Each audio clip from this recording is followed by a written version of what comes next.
In the fog-choked shadows of Ravenwood Manor, a single letter lures the legendary Hercule Poirot into a deadly game of wits. Who is the mysterious architect, a criminal mastermind who's never been caught? Why have 7 strangers, each hiding dark secrets, been summoned to this eerie estate? As ciphers unravel, traps spring, and screams pierce the night, Poirot faces his greatest challenge yet. Will his little gray cells outsmart a foe who knows his every move? Or will the architect's sinister plan bury them all in a web of betrayal and deception, dive into a twisting tale of suspense, where every clue raises more questions, and trust is a luxury no one can afford? Chapter 1. The enigmatic invitation. The rain fell in relentless sheets, drumming against the windows of Hercule Poirot's London flat like a chorus of impatient fingers. Inside, the air was warm, scented with the faint musk of polished wood and the lingering aroma of a fine Darjeeling tea. Poirot, seated at his mahogany desk, adjusted his pince-nez and frowned at the letter in his hand. It was no ordinary missive. The paper was heavy, almost ostentatious, its edges gilded with a precision that spoke of wealth and intent. The handwriting, elegant yet forceful, curled across the page like a challenge etched in ink. Monsieur Poirot, it began, your reputation as a man of unparalleled intellect precedes you. I invite you to Ravenwood Manor, a place where shadows hold secrets and truth is a prize won only by the sharpest of minds. A game awaits, a contest of wits against an adversary who has never been bested. Will you dare to play? Instructions for your journey are enclosed. Discretion is advised. No signature adorned the letter, only a curious sigil, a raven clutching a quill, its beak sharp and menacing. Poirot's mustache twitched as he turned the envelope over, noting the postmark. From a remote village in the Yorkshire moors. Enclosed was a train ticket for the morrow, first class, and a map sketched with such meticulous detail it could have been drawn by an architect. Ravenwood Manor, it seemed, was no myth. It existed, shrouded in fog and mystery, far from the clamor of London. Poirot leaned back, his green eyes narrowing. A game, is it? He murmured, his Belgian accent softening the words. And who, I wonder, is this adversary who claims invincibility? Non, Hercule Poirot does not decline such a challenge. The little gray cells, they are ready. The next morning, Poirot stood on the platform of King's Cross Station, impeccably dressed in a tailored overcoat, his Homburg hat tilted at a precise angle. The train to Yorkshire was a sleek beast, puffing steam into the chilly air. As he boarded, he observed his fellow passengers with a practiced eye, a dour businessman clutching a briefcase, a young woman with a nervous smile and a novel clutched too tightly, an elderly couple whispering conspiratorially. None seemed out of place, yet Poirot's instincts prickled. Someone, perhaps, was watching. The journey was long, the train rattling through fields and forests until the landscape grew wilder, the moors stretching like a vast, brooding canvas under a leaden sky. Poirot read the letter again, memorizing its cadence, searching for clues in its phrasing. Never been bested, he mused, a bold claim. But every mind, no matter how clever, leaves a trace. At the village of Blackthorn, a carriage awaited a black, horse-drawn affair that seemed plucked from a Gothic tale. The driver, a gaunt man with eyes like chipped flint, spoke little, merely gesturing for Poirot to climb aboard. The road to Ravenwood Manor wound through mist-choked valleys, the air heavy with the scent of peat and pine. Poirot's gloved hand rested on his silver-headed cane, his mind already piecing together the puzzle of this strange summons. The manor emerged from the fog like a spectre, its spires piercing the sky, its stone facade weathered yet grand. Ivy clung to its walls, and gargoyles leered from the eaves, their eyes seeming to follow the carriage. As Poirot stepped onto the gravel drive, the front doors swung open, revealing a butler whose stiff posture and pallid face suggested he had been carved from the same stone as the manor. "Welcome, Monsieur Poirot," the butler intoned, his voice a low rasp. "The other guests are assembled in the drawing-room. Your host will address you shortly. Host, Poirot's eyebrow arched. And who, pray, is this host who invites yet does not reveal himself? The butler's lips twitched, but he said nothing, leading Poirot through a cavernous hall adorned with portraits of stern-faced ancestors. The air was thick with the scent of old books and wax polish, and a chandelier glittered above, its crystals casting fractured light across the marble floor.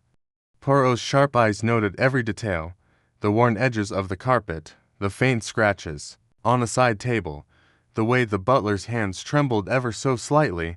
The drawing-room was a study in opulence, its walls lined with crimson silk, its furniture heavy with velvet and mahogany.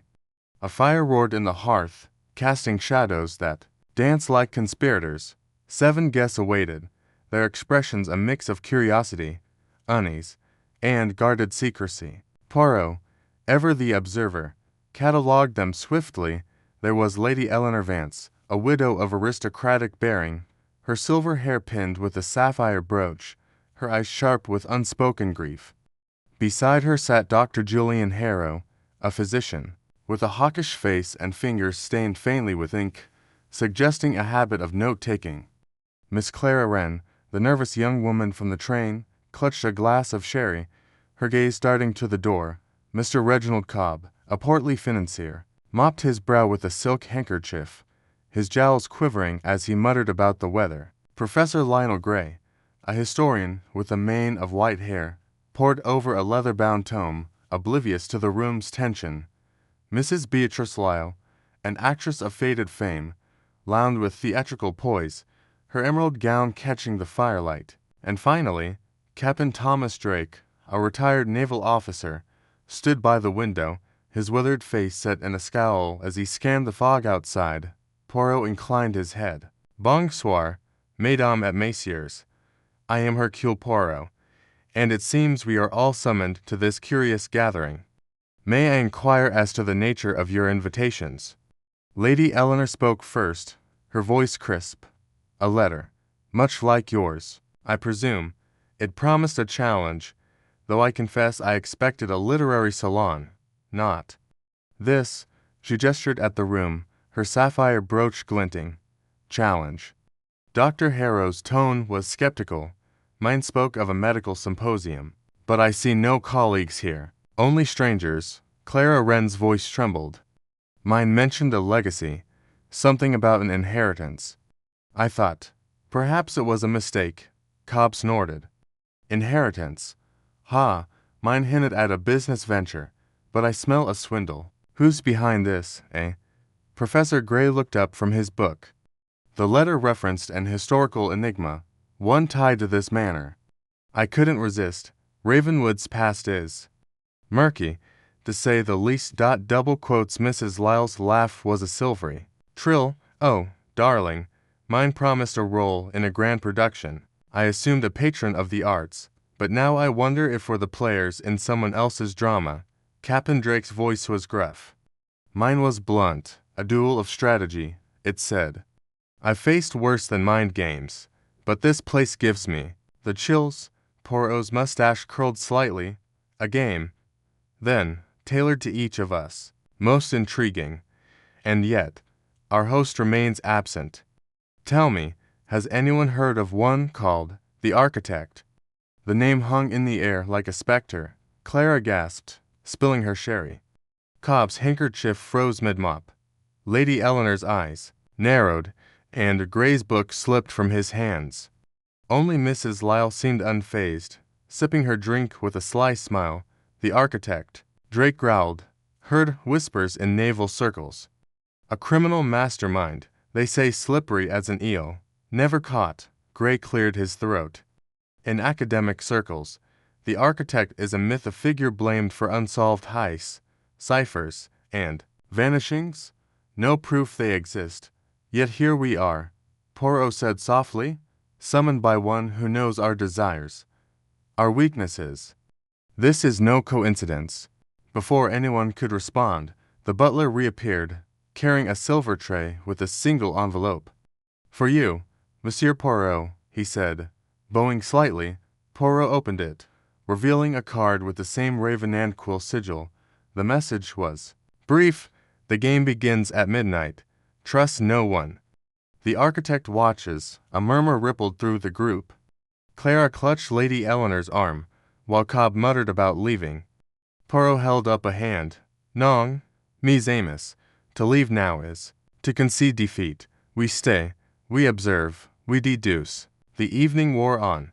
The guests dining in a vast hall where candlelight flickered over crystal and silver. The conversation was stilted, each guest guarding their words as if they were pieces on a chessboard. Poirot, seated at the head of the table, savored his consomme while noting every glance, every hesitation. Lady Eleanor spoke of her late husband's art collection, stolen years ago. Harrow mentioned a patient who vanished after receiving an anonymous note. Clara hinted at a family secret, her voice barely audible. Cobb boasted of his financial triumphs, but his eyes betrayed fear. Gray rambled about Ravenwood's history, a tale of betrayal and lost fortunes. Mrs. Law regaled them with stories of her stage days, though her anecdotes seemed rehearsed. Drake, taciturn, mentioned a naval mission gone awry, linked to a coded message. As the clock neared midnight, the air grew taut. Poirot excused himself, ostensibly to freshen up, but instead slipped into the Manor's library. Its shelves towered to the ceiling, filled with volumes on cryptography, history, and the occult. A portrait of a stern woman in Victorian dress hung above the fireplace, her eyes seeming to follow him. Poirot's fingers traced the spines, pausing at a worn copy of De Rebus Arcanis. As he opened it, a slip of paper fell out, a cipher, written in a code he recognized from his days unraveling wartime espionage. He was about to decipher it when the lights went out. The Manor plunged into darkness, and from somewhere deep within its walls came a scream, sharp, raw, and unmistakably human. Poirot's heart quickened, but his mind remained clear. He struck a match, its flame illuminating the library's shadows. Footsteps thundered in the hall, voices shouting in panic. "Stay calm," Poirot called, striding into the corridor. The guests had gathered, their faces pale in the flickering light of candles the butler had hastily lit. Clara was sobbing, clinging to Mrs. Lyle. Cobb was shouting accusations, while Drake stood ready, fists clenched. Lady Eleanor's composure held, but her eyes were wide. Gray clutched his book as if it were a talisman, and Harrow checked pulses, his medical instincts kicking in, who screamed. Poirot demanded. No one answered. The butler, trembling, pointed to the grand hall. Poirot led the way, his cane tapping a steady rhythm. The hall was empty, save for a chilling sight. On the great mirror above the fireplace, scrawled in what appeared to be lipstick, was a message: "The first move is mine." The architect, Poirot's lips tightened. "Mes amis, the game has indeed begun, but fear not, Hercule Poirot is no pawn." Chapter 2. The first cipher scream still echoed in Hercule Poirot's ears as he stood in the grand hall of Ravenwood Manor, its opulent chandelier now dark, the air thick with the scent of wax and fear. The blackout had plunged the room into chaos moments ago, and though the lights flickered back to life, the guests' faces remained pale, their eyes darting like cornered animals. Poirot's mustache twitched as he surveyed the scene, his little gray cells already sifting through the cacophony of whispers and stifled sobs. Something sinister was afoot, and the anonymous letter that had lured him to this fog-shrouded estate had not lied about the promise of a game of wits. But games, Poirot knew, were rarely without stakes. The hall was a cavernous space, its walls lined with portraits of stern-faced ancestors whose eyes seemed to follow every movement. The guests, 12 in total, stood in a loose semicircle, their finery silk gowns, tailored suits, and glinting jewelry clashing with the raw panic in their expressions. Lady Evelyn Marwood, the Manor's imperious owner, clutched a pearl necklace as though it were a lifeline. Beside her, Dr. Alistair Crane, a wiry neurologist with a penchant for fidgeting, adjusted his spectacles nervously across the room. Miss Clara Vane, a sharp-tongued journalist with a penchant for scandal, scribbled furiously in a notebook, her auburn curls bouncing with each stroke of her pen. The others, a mix of aristocrats, scholars, and enigmatic strangers, shifted uneasily, their murmurs forming a low hum. Poirot raised a hand, his voice cutting through the din with the precision of a scalpel. "Mesdames et messieurs, please, calm yourselves." The scream, it was alarming, but we must proceed with order. Who among you has seen what caused this disturbance? Silence fell, broken only by the creak of the manor's ancient floorboards. Then, a timid voice emerged from the back. "It came from the east wing," said Miss Penelope Harrow, a young botanist with wide, fearful eyes. "I was near the corridor when the lights went out.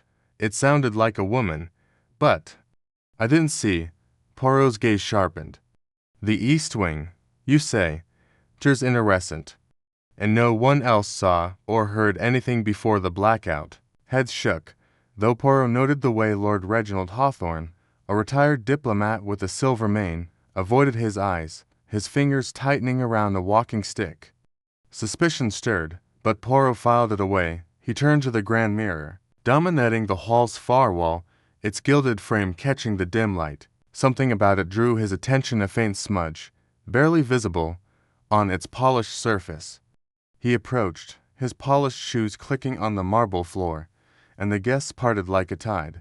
There, scrawled in what appeared to be chalk, was a sequence of letters and numbers. X for Z9P2Q7R1T8. Below it, in elegant cursive, were the words, "Find the truth where shadows hide." The guests gasped, clustering behind him, their breaths hot and uneven. "A code," muttered Professor Elias Thorne, a cryptologist with a disheveled beard and a penchant for muttering to himself. "Fascinating.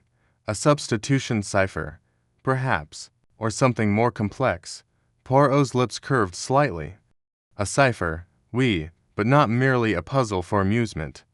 This is a challenge, a gauntlet thrown by our mysterious host, the architect. We shall decipher it. But first, we must ensure no further chaos erupts." He turned to the butler, Mr. Grayson, a gaunt man with a face like carved granite.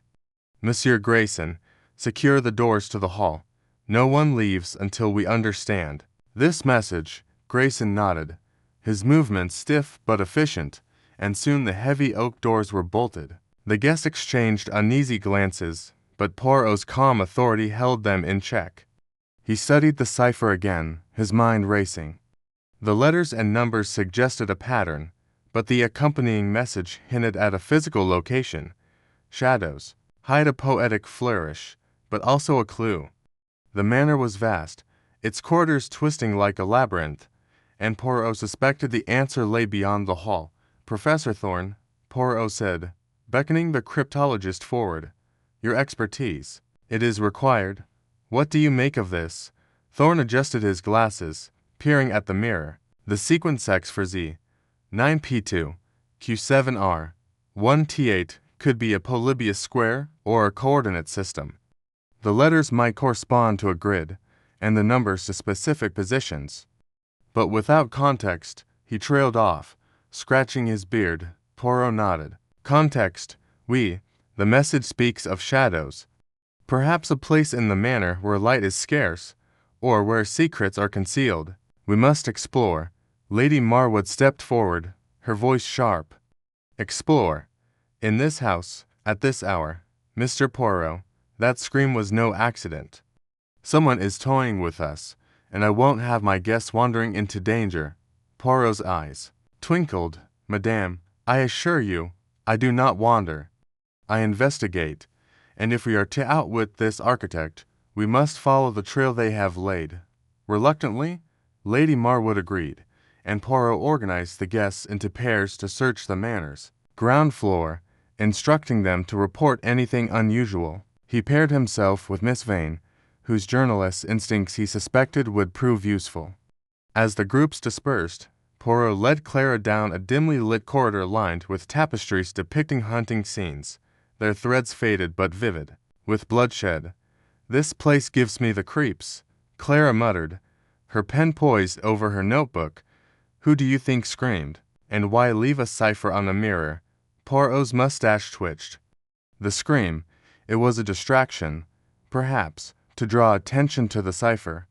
As for who patience, mademoiselle, the truth reveals itself in layers. The corridor twisted, leading to a heavy door carved with ravens. Clara pushed it open, revealing a library that smelled of leather and dust. Shelves towered to the ceiling, crammed with volumes, and a single candelabrum flickered on a table. Poirot's eyes scanned the room, landing on a portrait above the fireplace, a stern woman in Victorian dress, her gaze piercing. Beneath her, a plaque read, Lady Beatrice Ravenwood, 1847 to 1892. Shadows hide, Poirot murmured, stepping closer. The portrait's frame was slightly askew, and when he pressed it, a soft click echoed.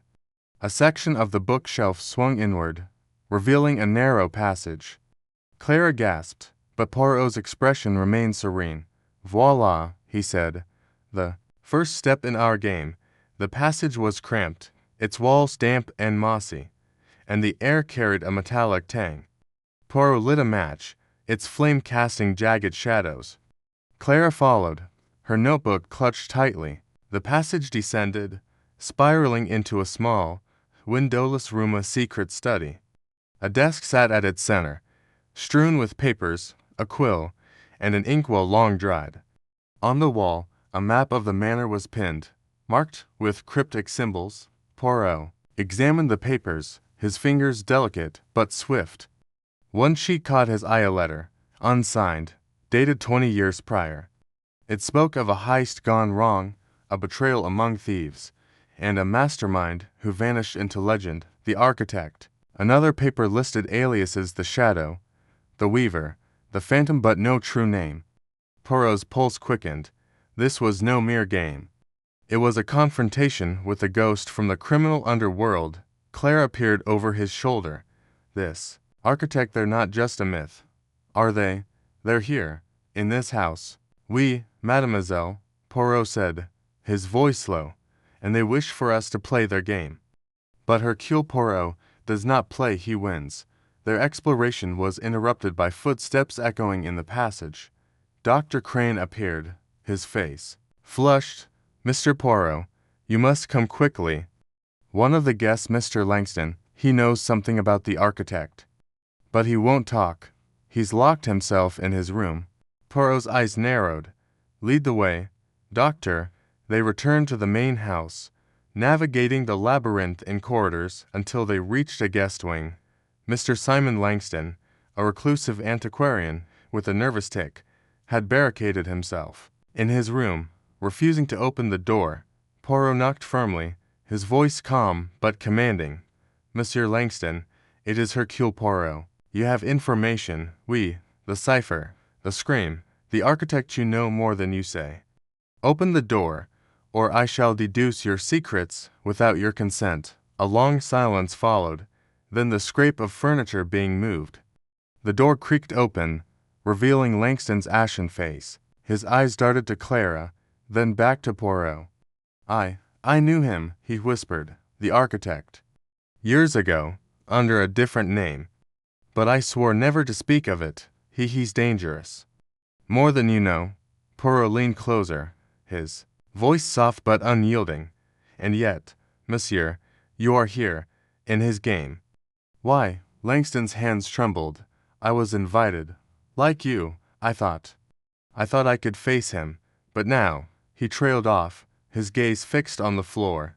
Poirot studied him, noting the sweat on his brow, the way his fingers clutched a pocket watch. You will tell me more, monsieur, in time. For now, you remain with us. No more hiding.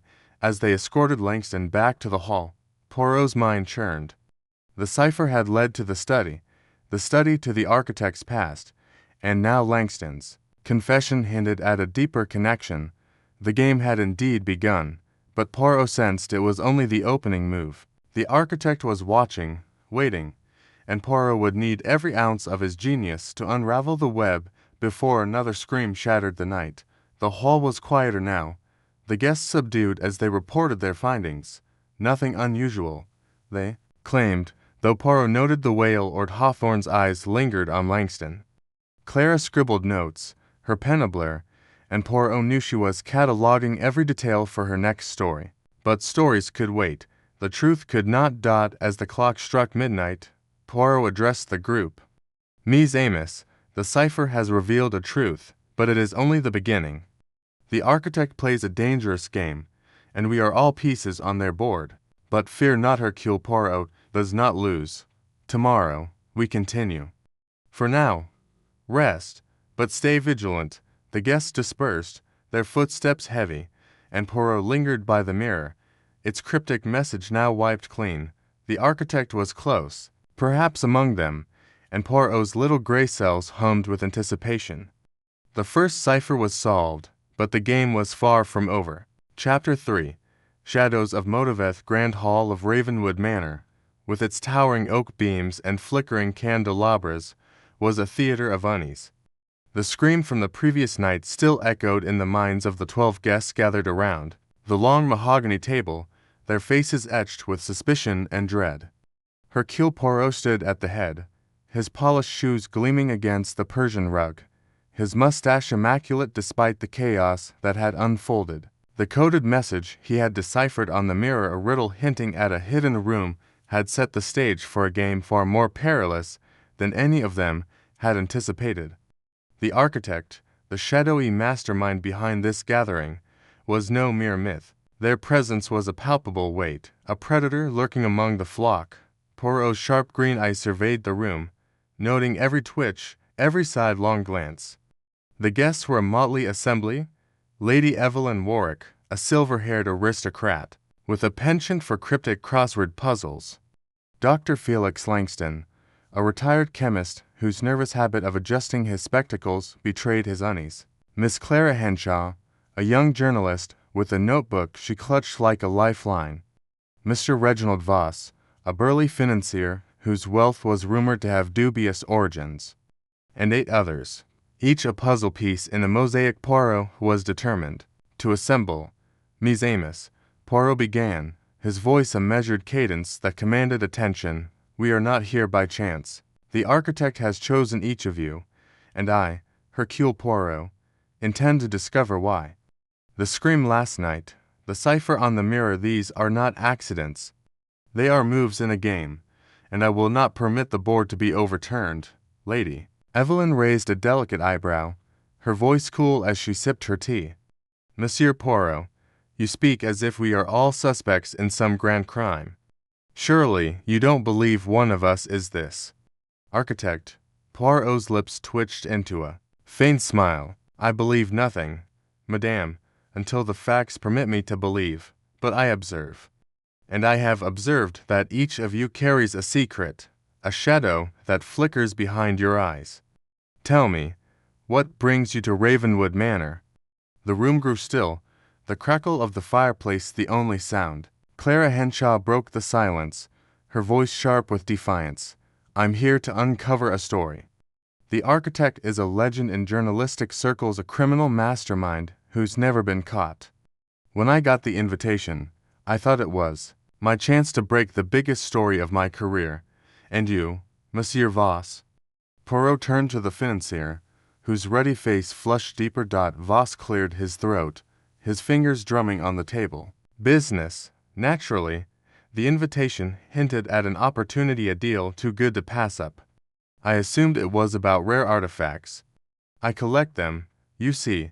Artifacts, Poirot repeated, his tone neutral but his eyes narrowing. And you, Dr. Langston. The chemist's spectacles slipped down his nose, and he pushed them up with a trembling hand. I study rare compounds. The invitation mentioned a collection of alchemical texts.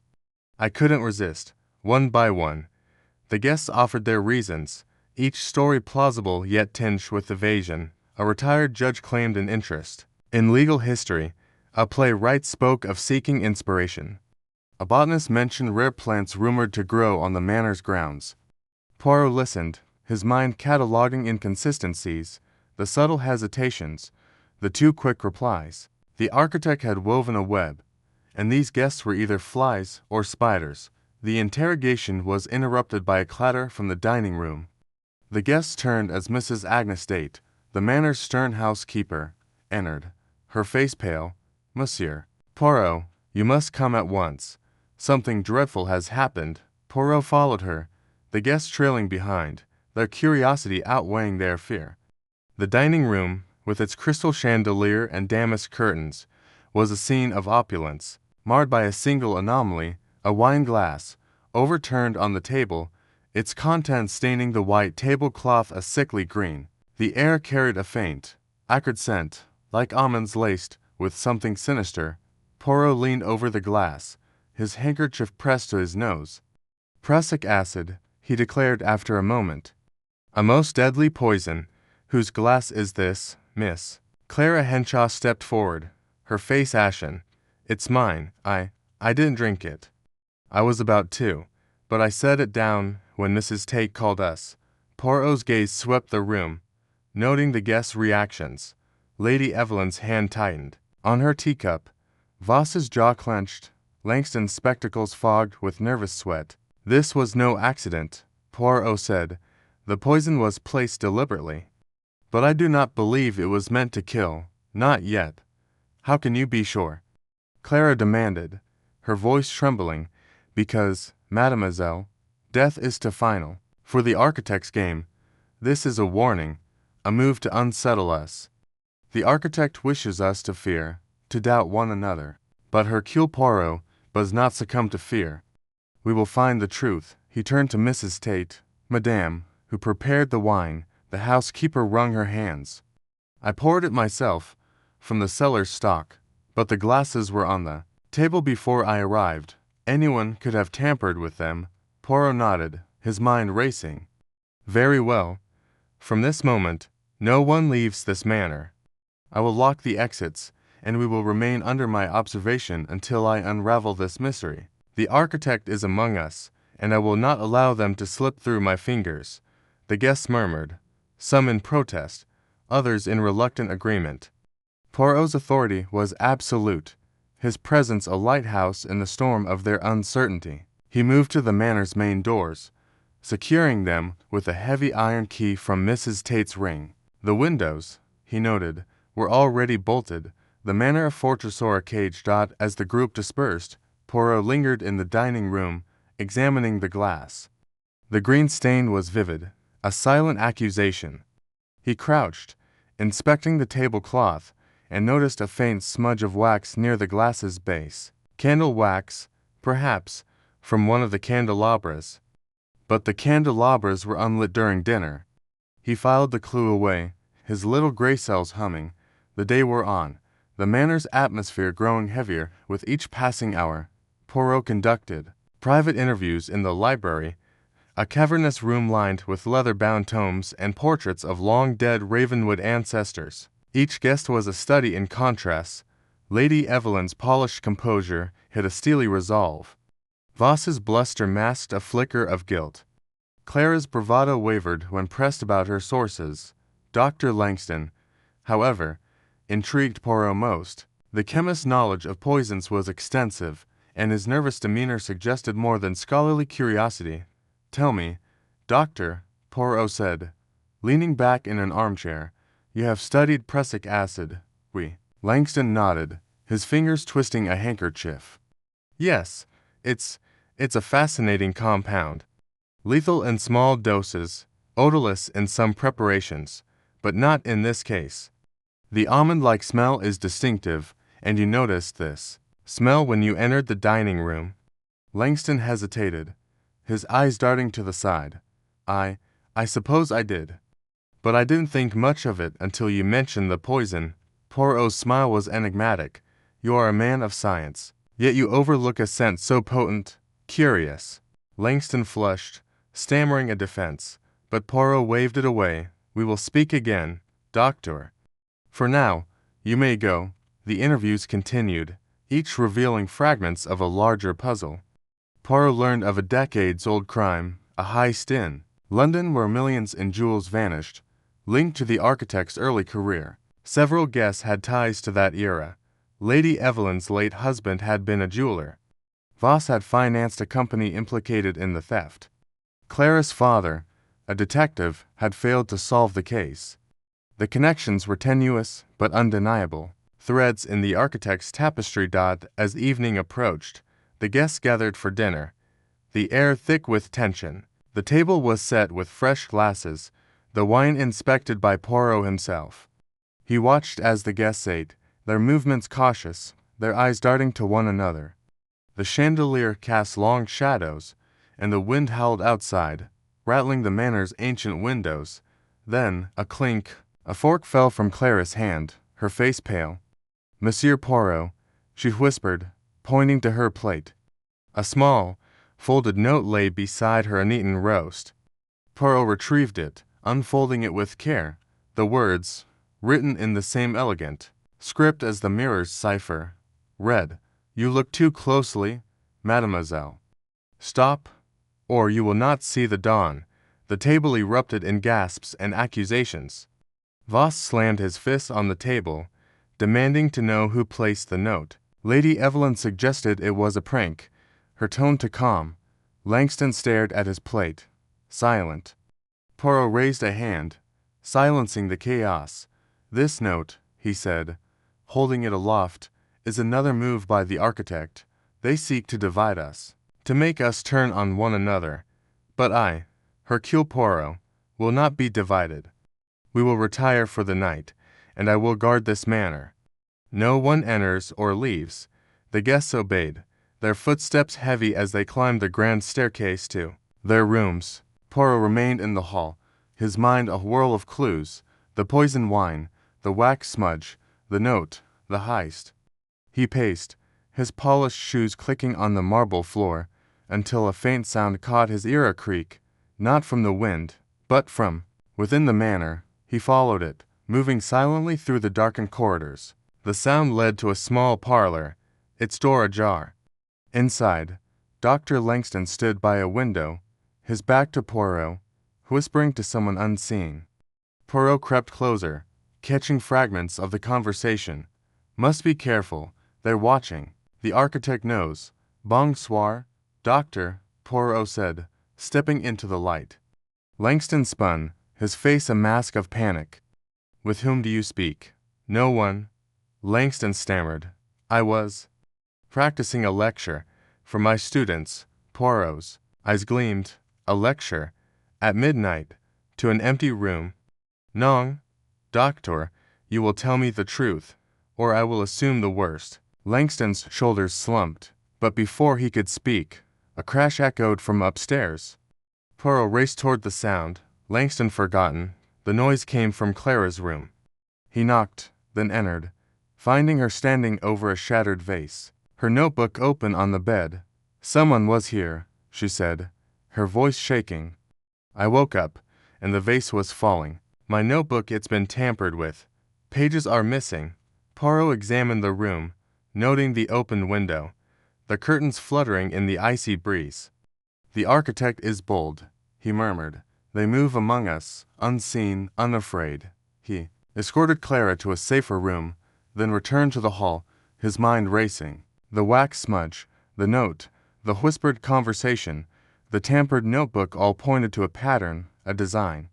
The architect was not merely playing a game. They were weaving a narrative, and Poirot was both player and prey. As the night deepened, Poirot stood guard, his silhouette framed by the hall's great window. The manor was a labyrinth of secrets, and he was its cartographer. The architect's warning in the poisoned wine, the note to Clara, the creak of Langston's midnight rendezvous, these were not random acts, but strokes of a master's brush. Poirot's little gray cells worked tirelessly, piecing together the motives that lurked in the shadows. He recalled the heist, the jewels, the connections. Lady Evelyn's husband had died shortly after the theft, his reputation tarnished. Voss's company had collapsed amid scandal. Clara's father had retired in disgrace. The architect had not chosen these guests at random. They were linked by a shared past, a shared wound. But why now? Why here? A sudden realization struck him. The poison in the wine was not meant to kill Clara, it was meant to mark her. The architect was testing Poirot, gauging his ability to protect, to deduce. The note was a taunt, the vase a distraction, and Langston's whispers. They were the key. Poirot returned to Langston's room, knocking sharply. The chemist opened the door, his face haggard. "Doctor," Poirot said, his voice low, "you will tell me now. Who is the architect, and what do they want?" Langston's eyes widened, but he shook his head. "I can't. They'll kill me. Then you will die a coward," Poirot said, his tone cutting. "But if you speak, I will protect you." "The choice is yours." Langston hesitated, then whispered a name Poirot had not expected. It was not the architect, but a link, a thread to pull. The chapter closed with Poirot standing in the moonlight, the name echoing in his mind, a beacon in the fog of Ravenwood Manor. The game was far from over, and Hercule Poirot was ready for the next move. Chapter 4. The vanishing guest. Wind howled outside Ravenwood Manor, its mournful wail weaving through the ancient stone walls, as if the estate itself were grieving the chaos within. The air inside was thick with suspicion, the guests' faces pale under the flickering light of the chandeliers. Hercule Poirot stood at the center of the grand hall, his impeccable mustache twitching slightly as his sharp eyes scanned the assembled company. The events of the previous night, the scream, the coded message, the discovery of the secret study had set everyone on edge. Now, a new mystery had emerged, one that deepened the enigma of the architect and sent a chill through even Poirot's resolute heart. One of their number had vanished. The missing guest was Dr. Elias Thorne, a nervous historian whose fidgety demeanor and encyclopedic knowledge of obscure crimes had marked him as peculiar from the moment he arrived. His absence was noticed at dawn, when the housekeeper, Mrs. Grimsby, reported that his bed was untouched, the linens pristine as if he had never intended to sleep. Poirot, ever methodical, had immediately summoned the guests to the hall, his voice calm but commanding as he demanded a full account of the previous night's movements. The responses were predictably evasive, each guest weaving a tapestry of half-truths and deflections, their eyes darting to one another like conspirators guarding a shared secret. "Messieurs et mesdames," Poirot began, his Belgian accent lending a rhythmic cadence to his words, "it is most imperative that we establish the facts. Dr. Thorne was last seen in this very hall, after our discussion of the cipher found upon the mirror. Who among you spoke with him, or saw him depart?" A heavy silence fell, broken only by the crackle of the fireplace. Lady Beatrice Harrow, a statuesque widow draped in black velvet, adjusted her pearl necklace with a delicate hand. "I saw him lingering near the staircase," she said, her voice cool but tinged with unease. "He was muttering to himself, clutching that notebook of his. I thought him merely eccentric, not gone.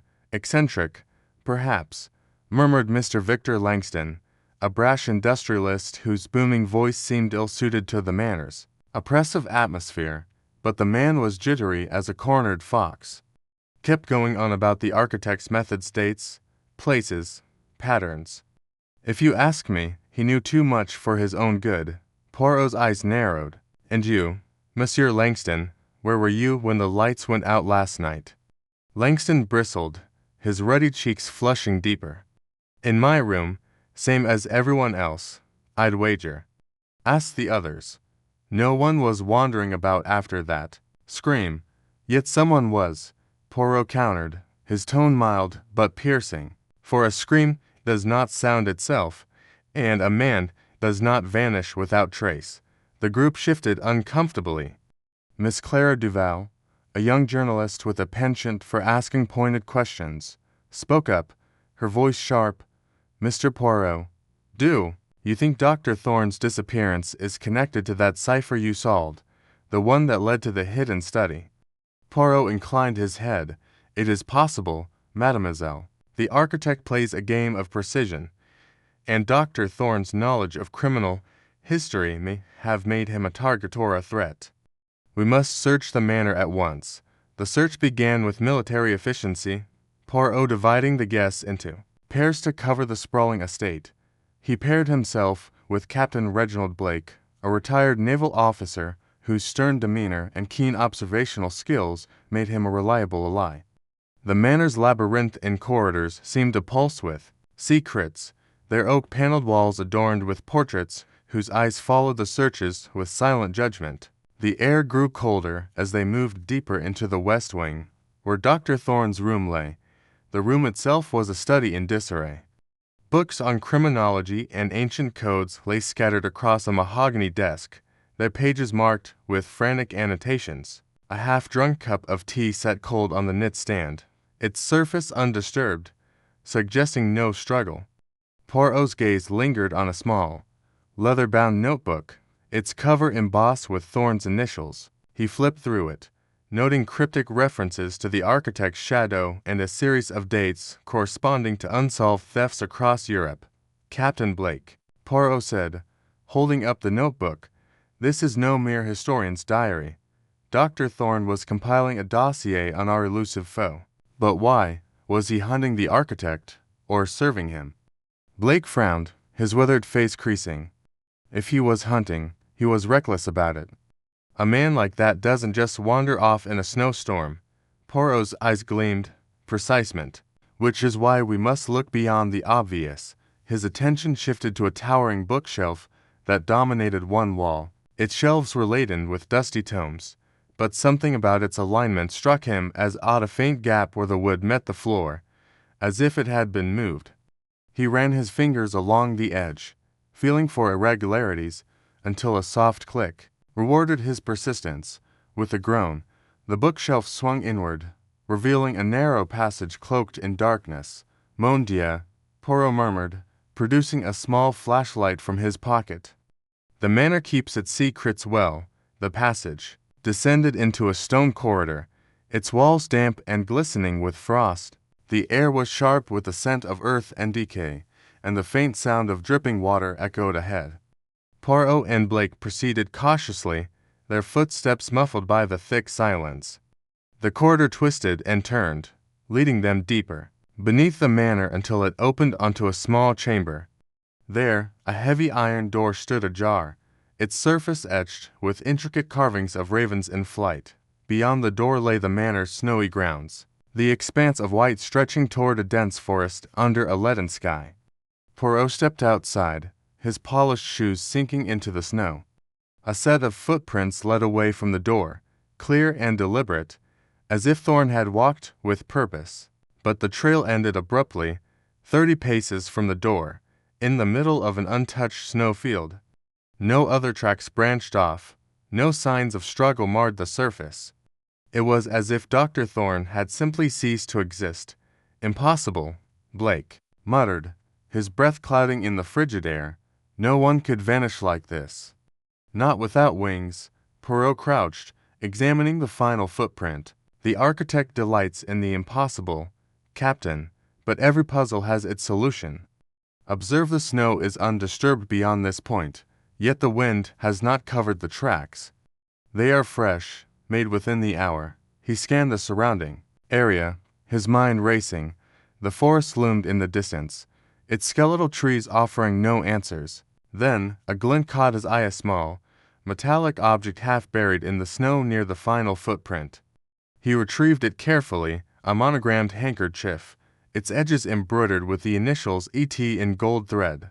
A faint scent clung to it, sharp and chemical, unlike the musty air of the manor. "Chloroform," Poirot said, his voice slow. Dr. Thorne did not vanish of his own accord. He was taken. Back inside the manor, Poirot gathered the guests in the library, a cavernous room lined with leather-bound volumes and warmed by a roaring fire. The discovery of the passage and the handkerchief had electrified the group, their earlier reticence giving way to a clamor of accusations and theories. Lady Beatrice clutched her necklace, her composure fraying. "Taken? By whom?" "One of us." "It's the architect," Langston declared, pounding a fist on a table. "He's picking us off one by one, like pieces in his blasted game. Or, Thorne's in on it," Miss Duval countered, her journalist's instincts alight. "What if he staged this to throw us off? He knew too much about the architect's patterns." Poirot raised a hand, silencing the room. "Speculation is the enemy of clarity. Let us consider the facts. Dr. Thorne was last seen at 10 o'clock last night. The passage suggests a means of exit, yet the snow tells a different story, one of abduction, not escape. The handkerchief, marked with his initials, confirms his presence at the scene. But the chloroform, he paused, his eyes gleaming. It suggests a calculated act, not a spontaneous one. Mrs. Grimsby, who had been hovering at the edge of the group, spoke up, her voice trembling. Mr. Poirot, there's something you should know. I found something odd in the kitchen this morning, a vial, empty, tucked behind a sack of flour. It smelled sharp, like medicine. Poirot's mustache twitched. Show me, madame. The housekeeper led him to the kitchen, a vast room of gleaming copper pots and worn wooden counters. She retrieved the vial from a drawer, its glass surface smudged but intact. Poirot held it to the light, confirming the faint residue of chloroform. This is no coincidence, he said. Someone in this manner planned Dr. Thorne's disappearance with precision. Returning to the library, Poirot addressed the guests, his tone measured but unyielding. The architect is among us, Mies Amos. This is no phantom, no ghost of Ravenwood's past. It is a mind of cunning, one who knows our fears and uses them. But I, Hercule Poirot, am not so easily deceived. We will search this manor again, room by room, and I will have answers. The second search was exhaustive, each guest's belongings scrutinized under Poirot's watchful eye. In Miss Duval's room, they found a stack of newspaper clippings about the architect's crimes, though she claimed they were for a story she was writing. In Langston's suitcase, a set of lockpicks raised eyebrows, though he insisted they were for business purposes. Lady Beatrice's room yielded a cryptic letter, unsigned, hinting at a debt owed to an unnamed figure. Each discovery deepened the web of suspicion, but none pointed directly to Thorne's fate. As the day wore on, the snow outside thickened, cloaking the manor in an oppressive silence. Poirot retreated to the secret study he had uncovered the previous day, its walls lined with maps and coded documents. He spread Thorne's notebook across the desk, cross-referencing its entries with the study's clues. A pattern emerged, dates and locations tied to the architect's thefts, each marked with a symbol, a raven's feather. Thorne had been tracing these crimes, but one entry stood out, a reference to a final act plan for Ravenwood Manor itself. Poirot's mind raced. The architect does not act without purpose, he murmured. Dr. Thorne's knowledge threatened that purpose. But to abduct him in such a manner, leaving tracks that vanish, it is a message, a challenge to Poirot's little gray cells. He returned to the library, where the guests were growing restless. Captain Blake approached, his expression grim. Poirot, we found something in the attic, a trunk, locked, but with scratches around the keyhole, as if someone tried to force it open. The attic was a maze of cobwebs and forgotten relics, its air heavy with dust. The trunk, an ancient oak chest, sat in a corner, its surface scarred. Poirot examined the lock, noting the fresh scratches. This was no idle attempt, he said. Someone sought what lies within. With Blake's help, he pried open the trunk, revealing a collection of oddities, a raven's feather, a vial of ink, a set of skeleton keys, and a photograph of a young man with piercing eyes, his face partially obscured by shadow. On the back, in Thorne's handwriting, was a single word, architect. Poirot's heart quickened. This is no mere historian's collection. Dr. Thorne was closer to unmasking the architect than any of us realized. As night fell, the manor seemed to close in around them, its shadows lengthening. Poirot gathered the guests once more, holding up the photograph. This is the face of our enemy, or perhaps a decoy. Dr. Thorne knew something vital, and for that he was taken. But I assure you, the architect underestimates Hercule Poirot. The group erupted in questions, but Poirot's gaze was drawn to the window, where a raven perched, its black eyes glinting in the moonlight. A chill ran through him, not of fear, but of certainty. The architect was watching, waiting for his next move, and Poirot, with his little gray cells ablaze, was ready to meet the challenge. Chapter 5. The architect's gambit air in Ravenwood Manor was thick with unease, a palpable tension that clung to the walls like the fog that shrouded the estate. Hercule Poirot stood at the center of the grand hall, his sharp eyes scanning the faces of the guests huddled around him. The events of the previous night, the disappearance of the historian, Dr. Evelyn Marsh, and the discovery of the hidden passage had left everyone on edge. The manor, with its creaking floors and shadowy corners, seemed a pulse with secrets, each one waiting to be pried open by Poirot's relentless intellect.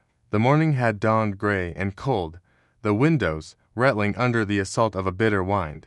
The guests, a motley collection of strangers bound by the mysterious invitation to this remote estate, were gathered in the hall, their faces a gallery of suspicion and fear.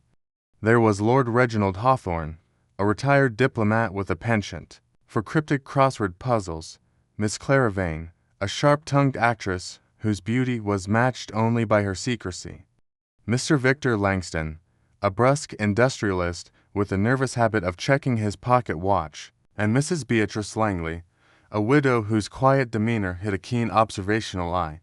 The remaining guests, Professor Julian Carver, a linguist with a penchant for obscure dialects, and Miss Sophie Delacour, a young heiress with a nervous laugh, completed the circle, each eyeing the others as if expecting a betrayal at any moment. Poirot adjusted his immaculate mustache, his mind already turning over the events of the past days. The architect, the elusive mastermind behind this deadly game, was among them, or so he suspected.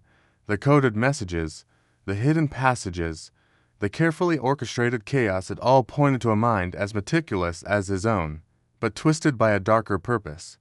The disappearance of Dr. Marsh had been no accident. It was a move in a chess game, and Poirot was determined to checkmate his opponent. As the group murmured among themselves, a sudden, sharp tapping broke the silence. All eyes turned to the tall, arched window at the far end of the hall. There, perched on the sill, was a raven, its black feathers gleaming in the dim light. Its beak tapped insistently against the glass, a rhythmic, almost deliberate sound. Clutched in its talons was a small, rolled parchment, tied with a crimson ribbon.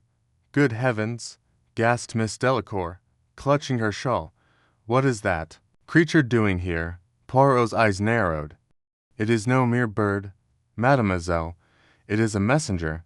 He strode to the window, his movements precise, and unlatched it with a swift motion. The raven did not flinch as he reached for the parchment, its dark eyes fixed on him with an almost human intelligence. The guests watched, breathless, as Poirot untied the ribbon and unrolled the note. The parchment was heavy, the ink bold and precise. The message was written in a cipher, a series of symbols that seemed to dance across the page.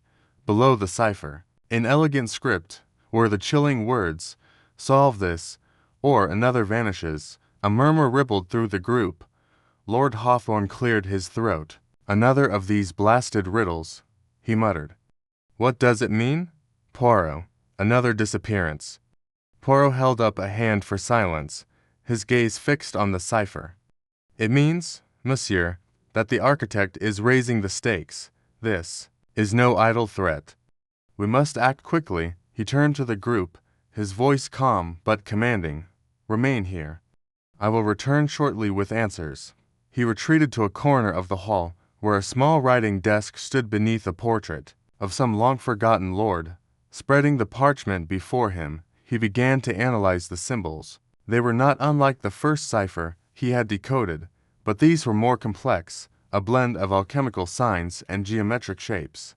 His mind, honed by years of unraveling mysteries, began to dissect the puzzle. The symbols formed a pattern, a sequence that hinted at a coordinate system. Poirot's fingers traced the lines, his lips moving silently as he tested hypotheses. The guests watched from a distance, their whispers a low hum in the background. Miss Vane, ever the performer, leaned toward Mr. Langston and murmured, "Do you think he'll solve it? Or are we all doomed to play this madman's game forever?"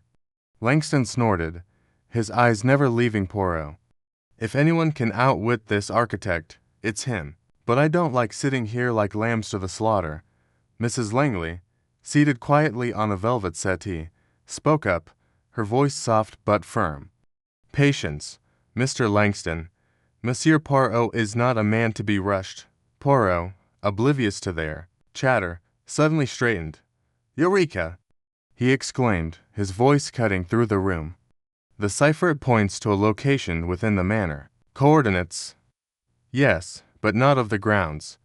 They are of the house itself, the attic, Ms. Amos. The answer lies in the attic.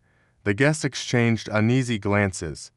The attic of Ravenwood Manor was a place none had ventured, a dusty, forgotten space, rumored to be filled with relics of the estate's shadowy past. Lord Hawthorne raised an eyebrow. The attic. Surely you don't mean to drag us up there, Poirot. It's likely a trap. Perhaps, Poirot replied, folding the parchment and slipping it into his pocket. But a trap is only dangerous if one does not see it coming.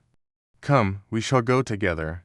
Reluctantly, the group followed Poirot as he led them up the grand staircase, its banisters carved with grotesque gargoyles that seemed to watch their ascent. The air grew colder as they climbed, the light dimming with each step. The attic door, a heavy oak slab at the end of a narrow corridor, was locked, its keyhole rusted with age. Poirot examined the lock, his fingers probing its edges. "This is no ordinary lock," he murmured. "It requires a key, but also something more." He turned to the group, his eyes gleaming. "The cipher mentioned a sequence. I suspect it is not only a location, but a method. Professor Carver, you are a man of languages and patterns. Have you encountered such a lock in your studies?" Carver, a wiry man with spectacles perched precariously on his nose, stepped forward. "I've read of such mechanisms in old texts," he said, his voice tinged with excitement. "Some medieval locks required a combination of turns, almost like a safe. If the cipher gave coordinates, perhaps it also gave a sequence of movements." Poirot nodded, his mind racing. He re-examined the parchment, noting a series of numbers beneath the symbols. 3 1 for 2. "A sequence," he said. "We must turn the key in a specific order. But first, we need the key." Miss Delacour, who had been unusually quiet, suddenly spoke up. I saw a key in the library yesterday. It was on a shelf, hidden behind a book. I thought it was just decorative, but..." Her voice trailed off, her cheeks flushing. Poirot's gaze softened. "Mademoiselle, you have done well to remember. Lead us to it." The group descended to the library, a cavernous room lined with towering bookshelves. Miss Delacour pointed to a shelf near the fireplace, where a dusty volume of Paradise Lost stood slightly askew. Poirot reached behind it and retrieved a small, ornate key, its surface etched with the same alchemical symbols as the cipher. Back at the attic door, Poirot inserted the key and followed the sequence. 3 turns right, 1 left, for right, to left. The lock clicked, and the door creaked open, revealing a steep staircase shrouded in darkness. A musty smell wafted down, mingled with something metallic, blood, perhaps, or rust. "Stay close," Poirot instructed, lighting a lantern from a nearby table. The group ascended, their footsteps echoing in the narrow space. The attic was vast, its ceiling crisscrossed with beams that disappeared into shadows.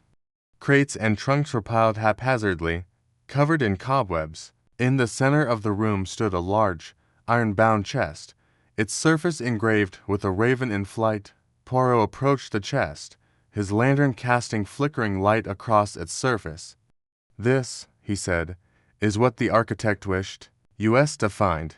He examined the chest, noting a series of dials on its lid, each marked with symbols matching the cipher. "Another puzzle," he murmured, "but we are not without resources." As he worked on the dials, aligning them according to the cipher's coordinates, the guests grew restless.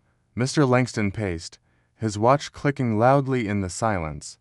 "This is madness," he muttered. "We're playing into their hands. What if this chest is rigged to explode?" "Calm yourself, monsieur," Poirot said without looking up. "The architect is a strategist, not a brute. This is a test of intellect, not destruction." The final dial clicked into place, and the chest lid sprang open with a groan. Inside was a treasure trove of artifacts, a jeweled dagger, a stack of faded letters, a map marked with cryptic annotations, and a small, leather-bound journal. Poirot lifted the journal, its pages brittle with age. As he opened it, a photograph slipped out, a grainy image of a masked figure standing before a vault, surrounded by stolen treasures. "The architect's work," Poirot said, holding up the photograph. "These are relics of their crimes, hidden here to taunt us, but why reveal them now?" Before anyone could answer, a scream pierced the air. Miss Vane pointed to the far corner of the attic, where a trapdoor in the floor had sprung open, revealing a dark shaft. "Someone's there," she cried. Poirot rushed to the trapdoor, his lantern illuminating a narrow ladder descending into darkness. "Stay here," he ordered, but Mr. Langston, emboldened by fear or bravado, pushed past him. "I'm not waiting to be picked off," Langston declared, starting down the ladder. Before Poirot could stop him, a loud clunk echoed from below, followed by a cry of pain. The group crowded around the trapdoor, their lantern revealing Langston, sprawled at the bottom of the shaft, clutching his leg. The ladder had collapsed, its rungs rigged to give way. "A trap," Poirot said, his voice grim. The architect anticipated our discovery. He turned to the group, his eyes blazing. "We must act swiftly. Professor Carver, help me fashion a rope from these crates' bindings. We will retrieve Monsieur Langston." Working quickly, Poirot and Carver tore strips of canvas from the crates, knotting them into a makeshift rope. With Lord Hawthorne's assistance, they lowered it into the shaft, pulling Langston to safety. His leg was bruised but not broken, and he muttered curses under his breath as Mrs. Langley tended to him. Poirot examined the trap door, noting its mechanism. "This was no accident," he said. "The architect designed this to delay us, too, so fear. But they have made a mistake. This trap reveals their presence among us. They knew we would find the chest, and they sought to stop us from exploring further." He turned to the group, his voice steady. "The journal and artifacts are the key. They tell a story of the architect's past, their motives. I will study them tonight. But know this, we are close to unmasking our foe. The architect believes they have outwitted Hercule Poirot, but they have underestimated the power of the little gray cells." As the group descended from the attic, the journal clutched in Poirot's hand. The raven tapped once more at the window, its cry echoing through the manor. The game was far from over, but Poirot felt a spark of triumph.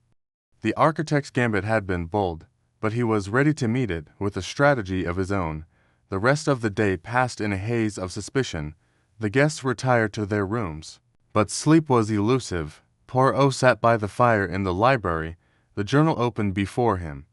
Its pages were a chronicle of the architect's crimes, art thefts, forgeries, and blackmail schemes spanning decades. Each entry was written in a different hand, as if the architect had multiple personas, or perhaps accomplices. One entry caught Poirot's eye, dated 20 years prior. "The Ravenwood job was my masterpiece. The fools never suspected the scholar." In their midst, the word scholar sent a chill down Poirot's spine. Among the guests, only Professor Carver and the missing Dr. Marsh could be described as scholars. Was one of them the architect, or was this another misdirection? As midnight approached, a soft knock sounded at the library door. Mrs. Langley entered, her face pale. "Monsieur Poirot," she whispered, "I heard something in the corridor." Footsteps, but no one was there. Poirot rose, his senses alert. "Show me, madame." She led him to the corridor, where the air was heavy with the scent of wax and old wood. The manor was silent, save for the distant howl of the wind. Poirot's lantern cast long shadows as he examined the floor. There, faint but unmistakable, were footprints in the dust, small, deliberate, and leading toward the grand hall. He followed them, Mrs. Langley at his side, her breath quickening. The footprints stopped at the base of a massive grandfather clock, its pendulum swinging with a slow, ominous tick. Poirot ran his fingers along the clock's edge, feeling for a hidden catch. With a soft click, A panel slid open, revealing a narrow staircase descending into darkness. Another secret, Poirot murmured. The architect is fond of hidden places. Mrs. Langley gripped his arm. You're not going down there, are you? After what happened to Mr. Langston? Poirot's eyes gleamed. Madame, I must. The truth lies in the shadows, and I will bring it to light. He descended alone, the journal tucked into his coat. The staircase spiraled downward, ending in a small, stone-walled chamber. In the center stood a table, and on it, a single object, a brass raven, its eyes glinting with tiny emeralds. Beside it was a note, written in the same elegant script as the cipher. You are close, Poirot, but the game is not yet won. Poirot's heart quickened. The architect was watching, waiting, and playing a game only they understood, but he was no mere pawn. He pocketed the note and the raven, determined to turn the tables. The chapter of this deadly game was far from over, but Hercule Poirot was ready to make his next move. Chapter 6. A duel of minds there in Ravenwood Manor was thick with suspicion, a palpable fog that clung to the walls as heavily as the mist that shrouded the estate's grounds. Hercule Poirot stood at the head of the grand parlor, his small, precise figure commanding the room despite its cavernous expanse. The guests, a motley assembly of nervous aristocrats, cryptic scholars, and shifty-eyed strangers, sat in a semicircle around him, their faces illuminated by the flickering light of a chandelier that swayed ever so slightly, as if disturbed by an unseen breath. The events of the past days, the blackout, the ciphers, the poisoned wine, the vanishing historian had left them rattled, their nerves frayed like the edges of an old tapestry. Yet Poirot, with his immaculate mustache and piercing green eyes, remained a beacon of calm, his mind a whirl of calculations beneath his composed exterior. The architect, that elusive mastermind who had lured them all to this remote manor, was among them. Poirot was certain of it. The coded messages, the traps, the calculated chaos, it all pointed to a mind as sharp as his own, a foe who delighted in the game as much as he did. Tonight he would set a trap of his own, not with locks or poison, but with words, the subtlest and most dangerous weapon of all. Ladies and gentlemen, Poirot began, his voice soft yet carrying the weight of authority, we find ourselves in a most peculiar predicament. A game, but one with stakes far higher than mere amusement. The architect, this maestro of mischief, has woven a web, and we are all caught within it. But fear not, for Hercule Poirot does not merely play the game, he redefines its rules. The guests shifted uncomfortably in their seats. Lady Beatrice Ashford, a widow draped in black lace, clutched her pearl necklace as if it were a lifeline. Beside her, Professor Elias Varn, a wiry man with spectacles perched precariously on his nose, scribbled furiously in a notebook, his pen scratching like a beetle on glass. Across the room, Captain Roland Fairchild, a retired naval officer with a weathered face and a penchant for brandy, leaned back in his chair, his eyes narrowing as if sizing up an opponent across a battlefield. The others, Miss Clara Wren, a sharp-tongued journalist, Dr. Julian Morrow, a chemist with a nervous tic, and Mr. Victor Langston, a financier with a smile that never reached his eyes, watched Poirot with varying degrees of suspicion and curiosity. I propose, Poirot continued, pacing slowly before the fireplace, a game of our own, a parlor game, if you will, to lighten the mood and, perhaps, to reveal what lies hidden in the shadows of our thoughts. We shall each share a story, a moment from our past that defines us. But be warned, Mies Amos, the truth has a way of slipping through the cracks of even the most carefully crafted tale. A murmur rippled through the group. Clara Wren raised an eyebrow, her pen poised above her notepad. A game, Monsieur Poirot, with a murderer in our midst. That's bold, even for you. Poirot's lips twitched into a faint smile. Boldness, Mademoiselle Wren, is the only antidote to fear. And besides, what better way to uncover a liar than to give them a stage? The room fell silent, the crackle of the fire the only sound. Poirot's eyes swept over the guests, lingering on each face as if peeling back layers of pretense. He knew the architect was watching, calculating, just as he was. This game was not merely a diversion, it was a duel, a clash of intellects where one false move could tip the balance. "Let us begin," Poirot said, gesturing to Lady Ashford. "Madame, if you would be so kind." Lady Ashford stiffened, her fingers tightening around her necklace. "I hardly see the point," she said, her voice crisp as frost. "But, if you insist, I shall indulge you. My story is one of loss. My husband, Lord Ashford, died in a hunting accident 10 years ago.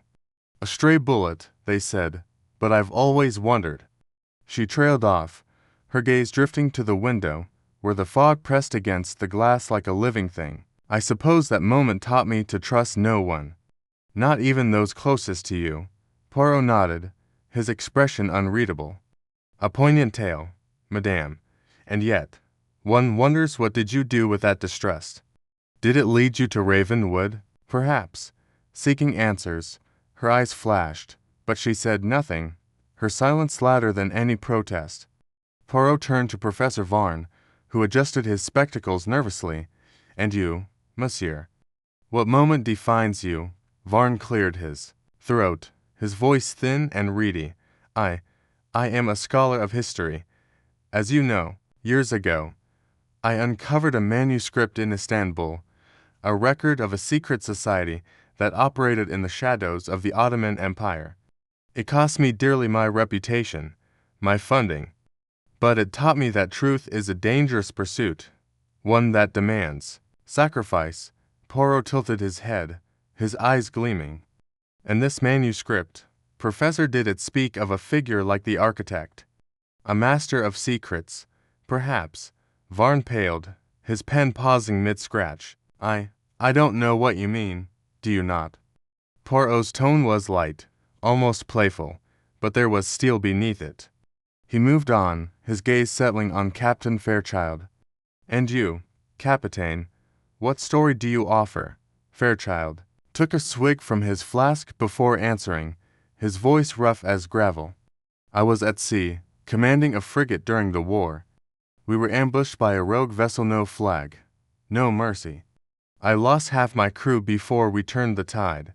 That day taught me to spot a coward from a mile away. And trust me, Poirot, there's more than one in this room." A tense chuckle broke from Clara Wren, but it died quickly under Poirot's scrutiny. "Mademoiselle Wren," he said, "your turn." Clara leaned forward, her eyes bright with defiance. "I broke a story about a corrupt politician in London 5 years ago. Got me death threats, a trashed apartment, the works. But it also got me a byline in every major paper.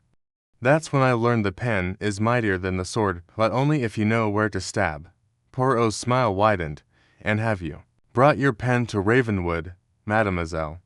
Or perhaps a sharper weapon?" She met his gaze without flinching. "I go where the story takes me, monsieur. And this manor's got a story worth telling." The game continued, each guest weaving a tale that was part confession, part deflection. Dr. Moreau spoke of a failed experiment that cost a colleague their life, his hands trembling as he described the guilt.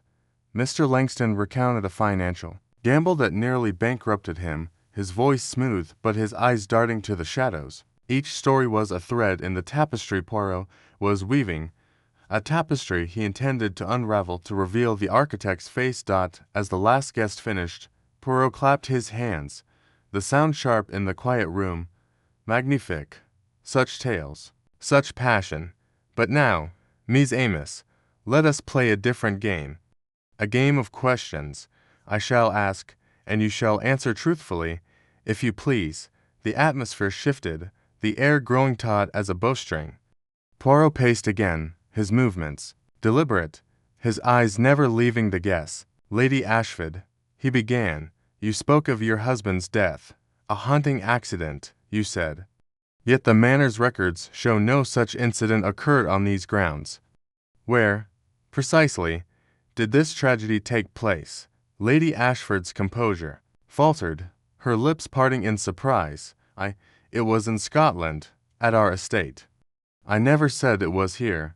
Curious, Poirot mused, for you mentioned earlier that you had never visited Ravenwood before this week. Yet you knew the layout of the East Wing when we searched for the missing historian. How is this possible?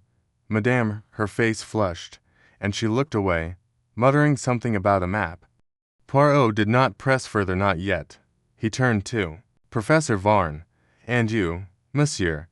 Your manuscript in Istanbul, you said it cost you your reputation. Yet I have heard whispers of a scholar who sold such a manuscript to a private collector. One linked to a certain syndicate. Would you care to clarify? Varn's spectacles slipped down his nose, and he pushed them back with a trembling hand. That's preposterous. I would never. Enough. Captain Fairchild slammed his fist on the arm of his chair, his face red with anger. This is no game, Poirot. You're accusing us all, throwing mud to see what sticks. If you've got proof, show it, or stop this charade. Poirot raised a hand, his calm unshaken. Patience, Capitaine. The proof, it comes. But first, we must stir the waters to see what rises. Mademoiselle Wren, you claim to follow stories. Tell me, have you written about the architect before? Perhaps under a different name. Clara's eyes narrowed, but she answered smoothly, I've chased plenty of shadows, Poirot, but the architect's a new one. If I'd written about them, you'd have read it by now. Perhaps, Poirot said, his tone enigmatic. He continued his questioning, each query a scalpel slicing through the guest's defenses. He asked Dr. Moreau about a rare chemical found in his luggage, one that matched the poison in the wine glass. He pressed Mr. Langston on a financial transaction that coincided with a theft attributed to the architect. Each question was a feint, a probe, designed to provoke a reaction, to catch a flicker of guilt in a glance or a stammer. The tension in the room reached a breaking point when Poirot turned to Captain Fairchild again. Capitaine, you spoke of cowards. Tell me, did you ever encounter a man named Reginald Holt during your naval days, a man rumored to have betrayed his crew to a shadowy figure? Fairchild froze, his flask halfway to his lips. Holt? Never heard of him. Strange, Poirot said softly, for your service records mention a court-martial where you testified against a Reginald Holt, a man who, some say, worked for the architect. The room erupted. Fairchild leapt to his feet, his voice booming. That's a lie. I never. He stopped, his face contorting as he realized his outburst had drawn every eye. Clara Wren scribbled furiously, while Lady Ashford's hand flew to her mouth. Varn dropped his pen, and Moreau's tic became a full-blown tremor. Enough of this. Langston snapped, rising from his chair. You're playing us against each other, Poirot. This is madness. Non, monsieur, Poirot said, his voice cutting through the chaos like a blade. It is method. The architect thrives on division, on fear. But I, Hercule Poirot, thrive on truth, and the truth, it is close now, very close. Before anyone could respond, a sharp clatter echoed from the dining table at the room's center.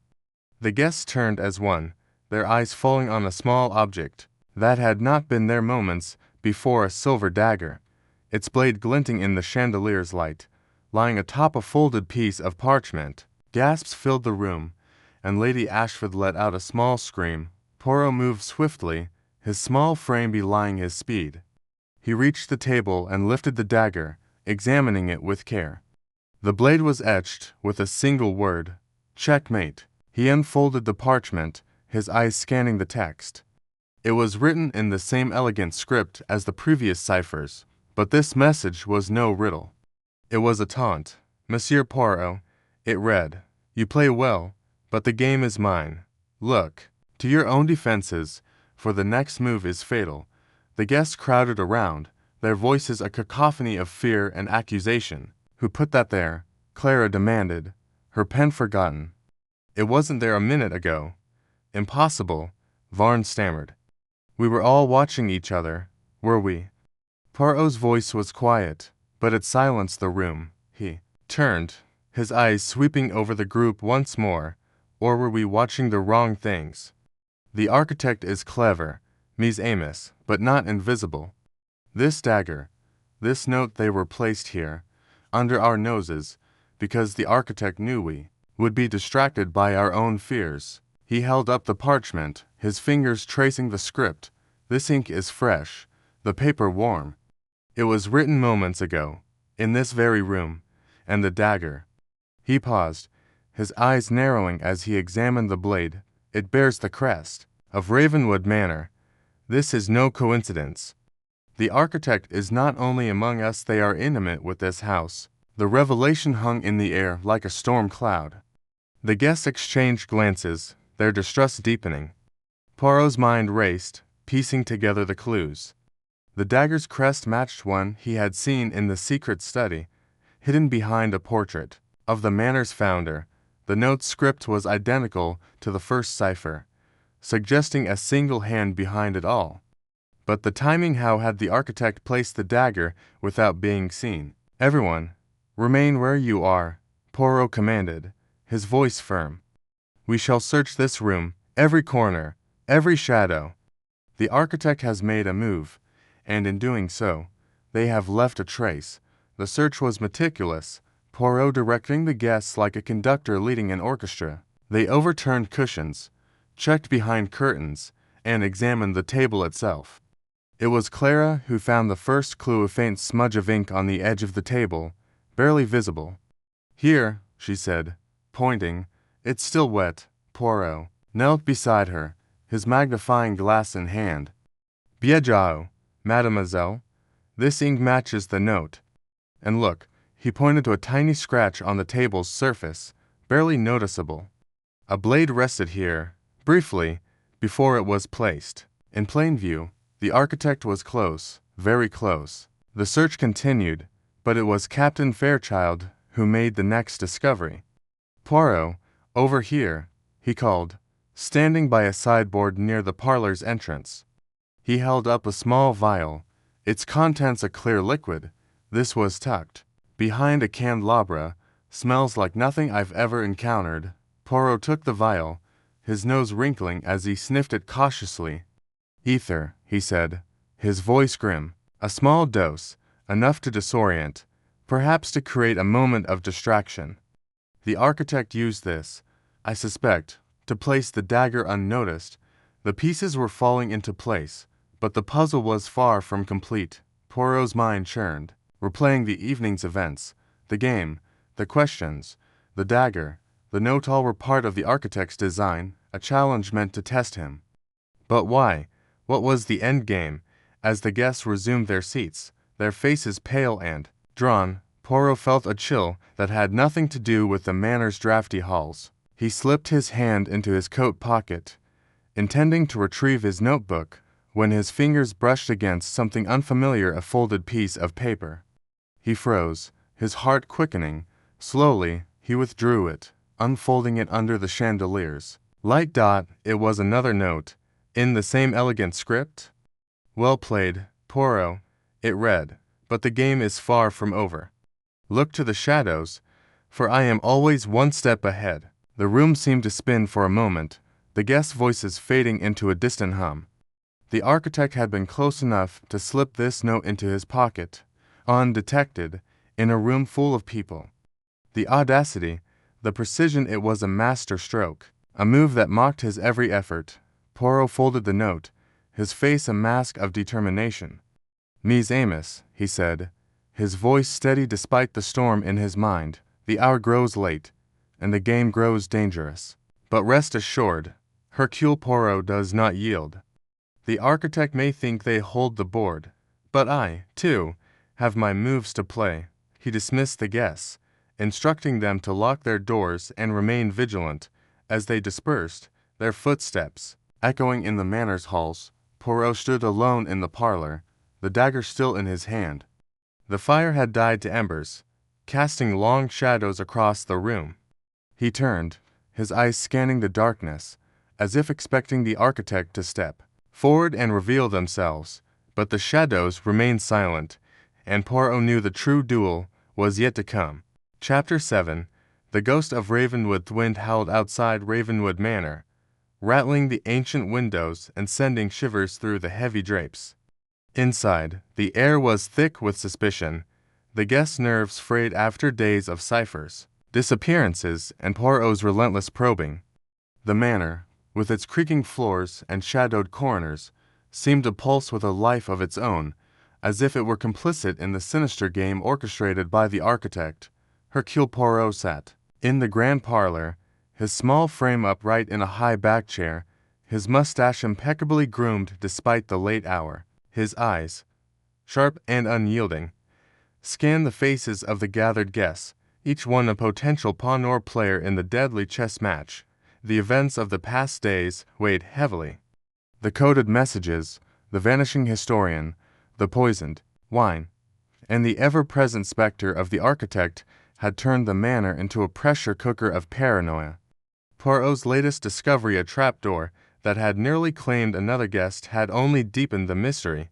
The architect was not merely among them, they were a master of manipulation, weaving a tapestry of fear and misdirection. And now, as midnight approached, strange noises had begun to haunt the manor, eerie wails that seemed to rise from the very walls, fueling whispers of a ghostly presence. Mon Dieu, Poirot muttered under his breath, his fingers drumming lightly on the armrest. The mind of the architect is a labyrinth, but Hercule Poirot shall find the thread to unravel it.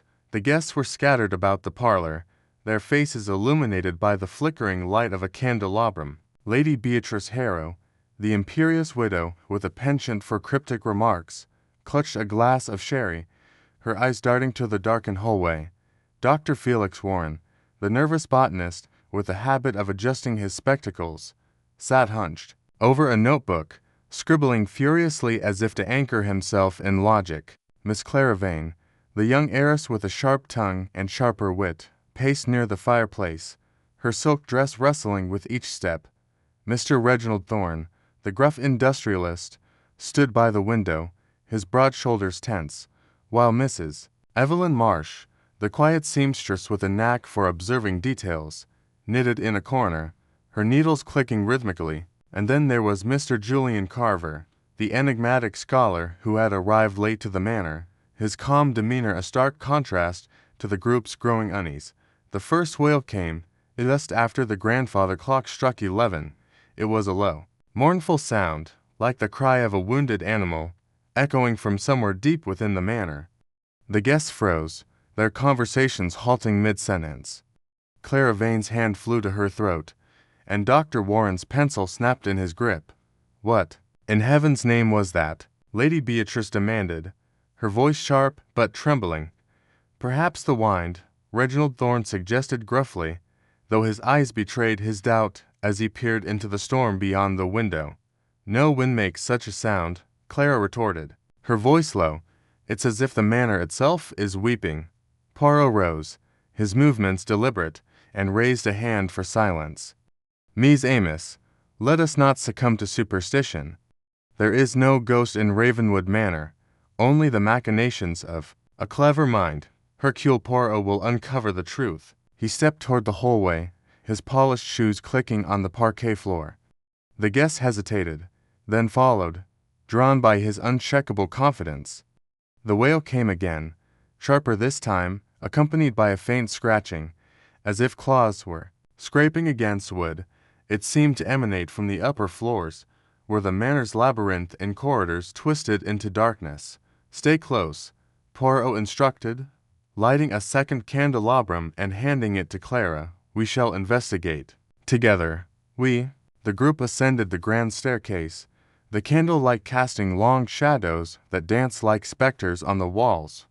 The air grew colder as they reached the second floor, the wails growing louder, more insistent. Poirot paused at a junction of 3 corridors, his head tilted as he listened. The sound was coming from the east wing, a part of the manor they had yet to fully explore.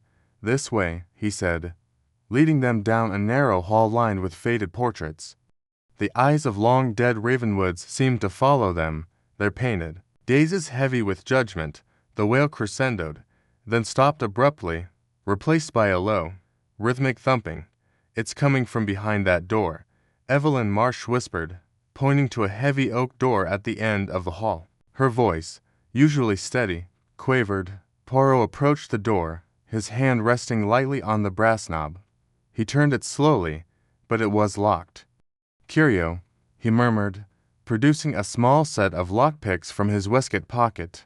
The guests exchanged uneasy glances. Few had expected the fastidious detective to carry such tools.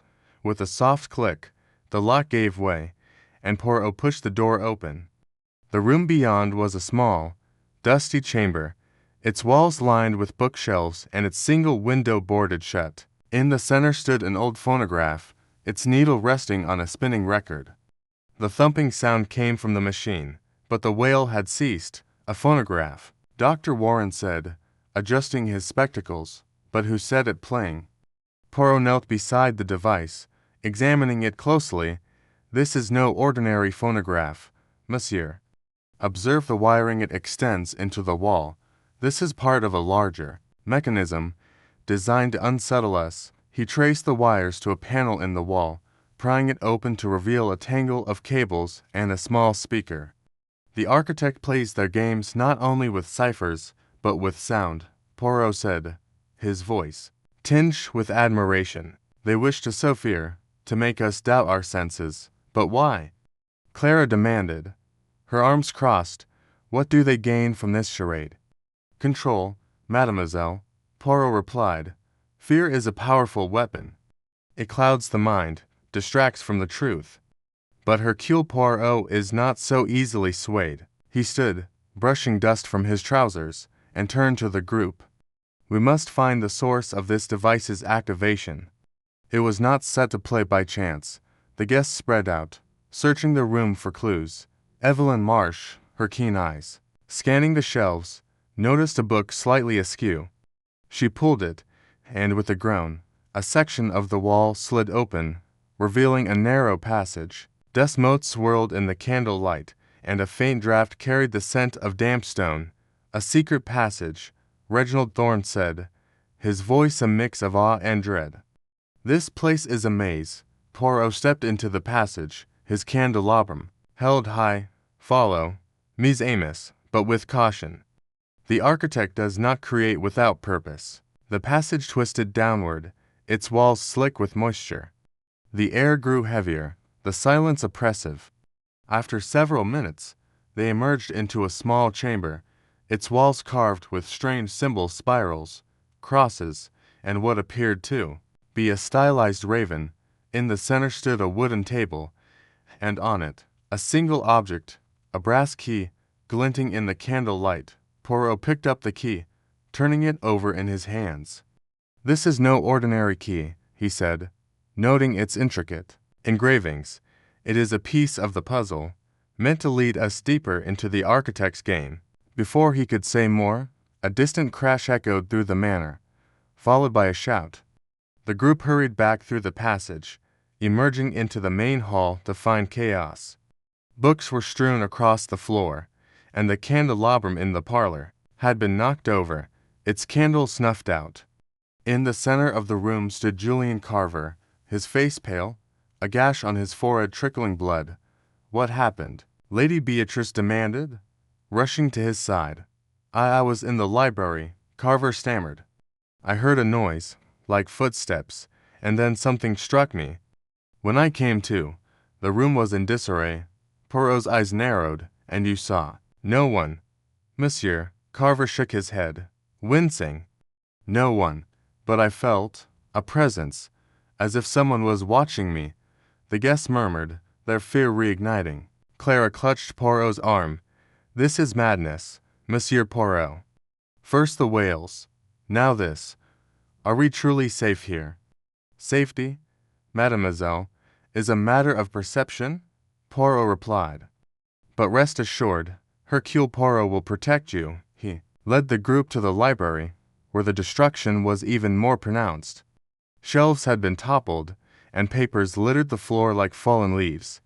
Poirot knelt, sifting through the debris, his fingers pausing on a singed fragment of paper. It was a page from a ledger, its edges blackened as if it had been held to a flame. The text was faint, but legible, listing names and dates, some circled in red ink.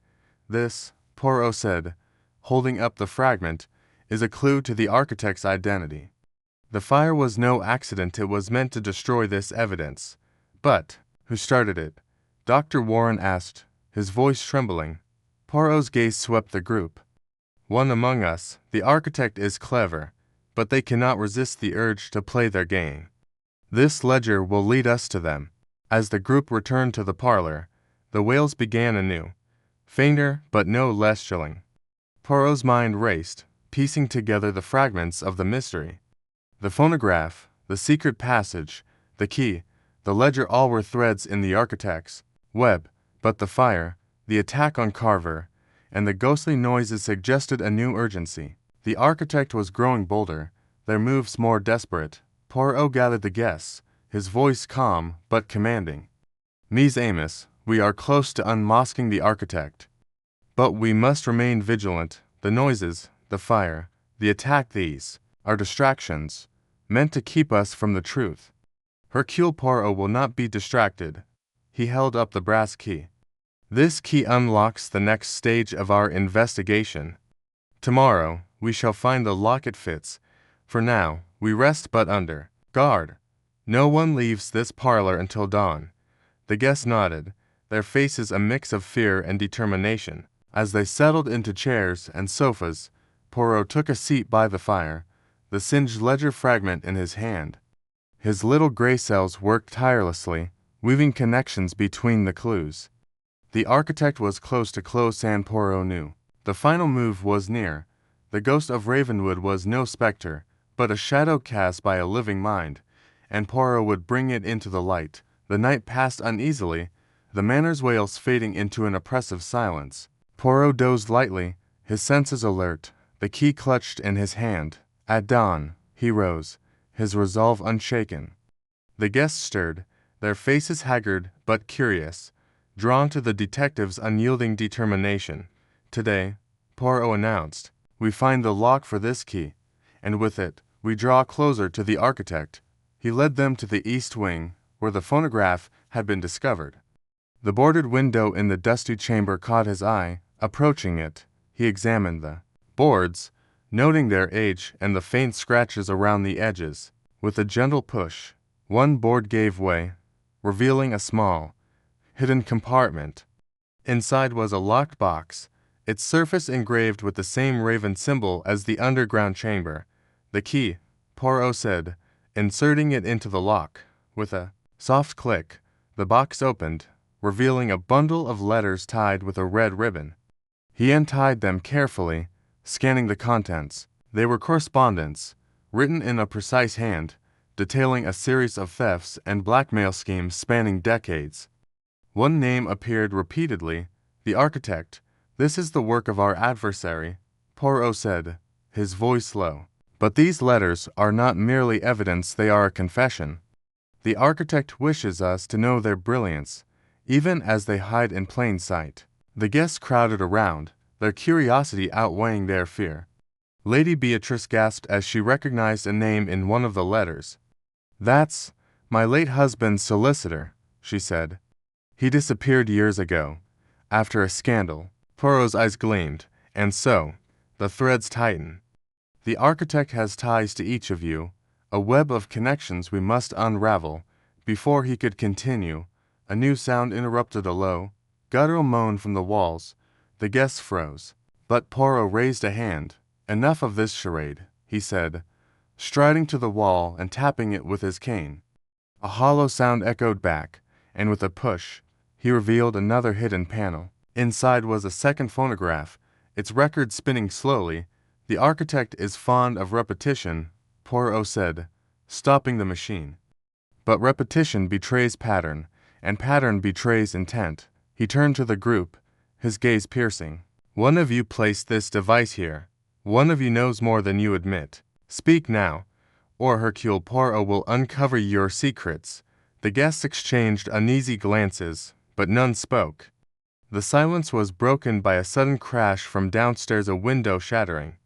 Poirot raced to the main hall, the others following. Glass littered the floor, and a cold wind swept through the broken pane.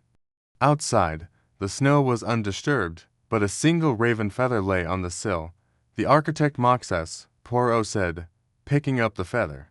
"But they have made a mistake.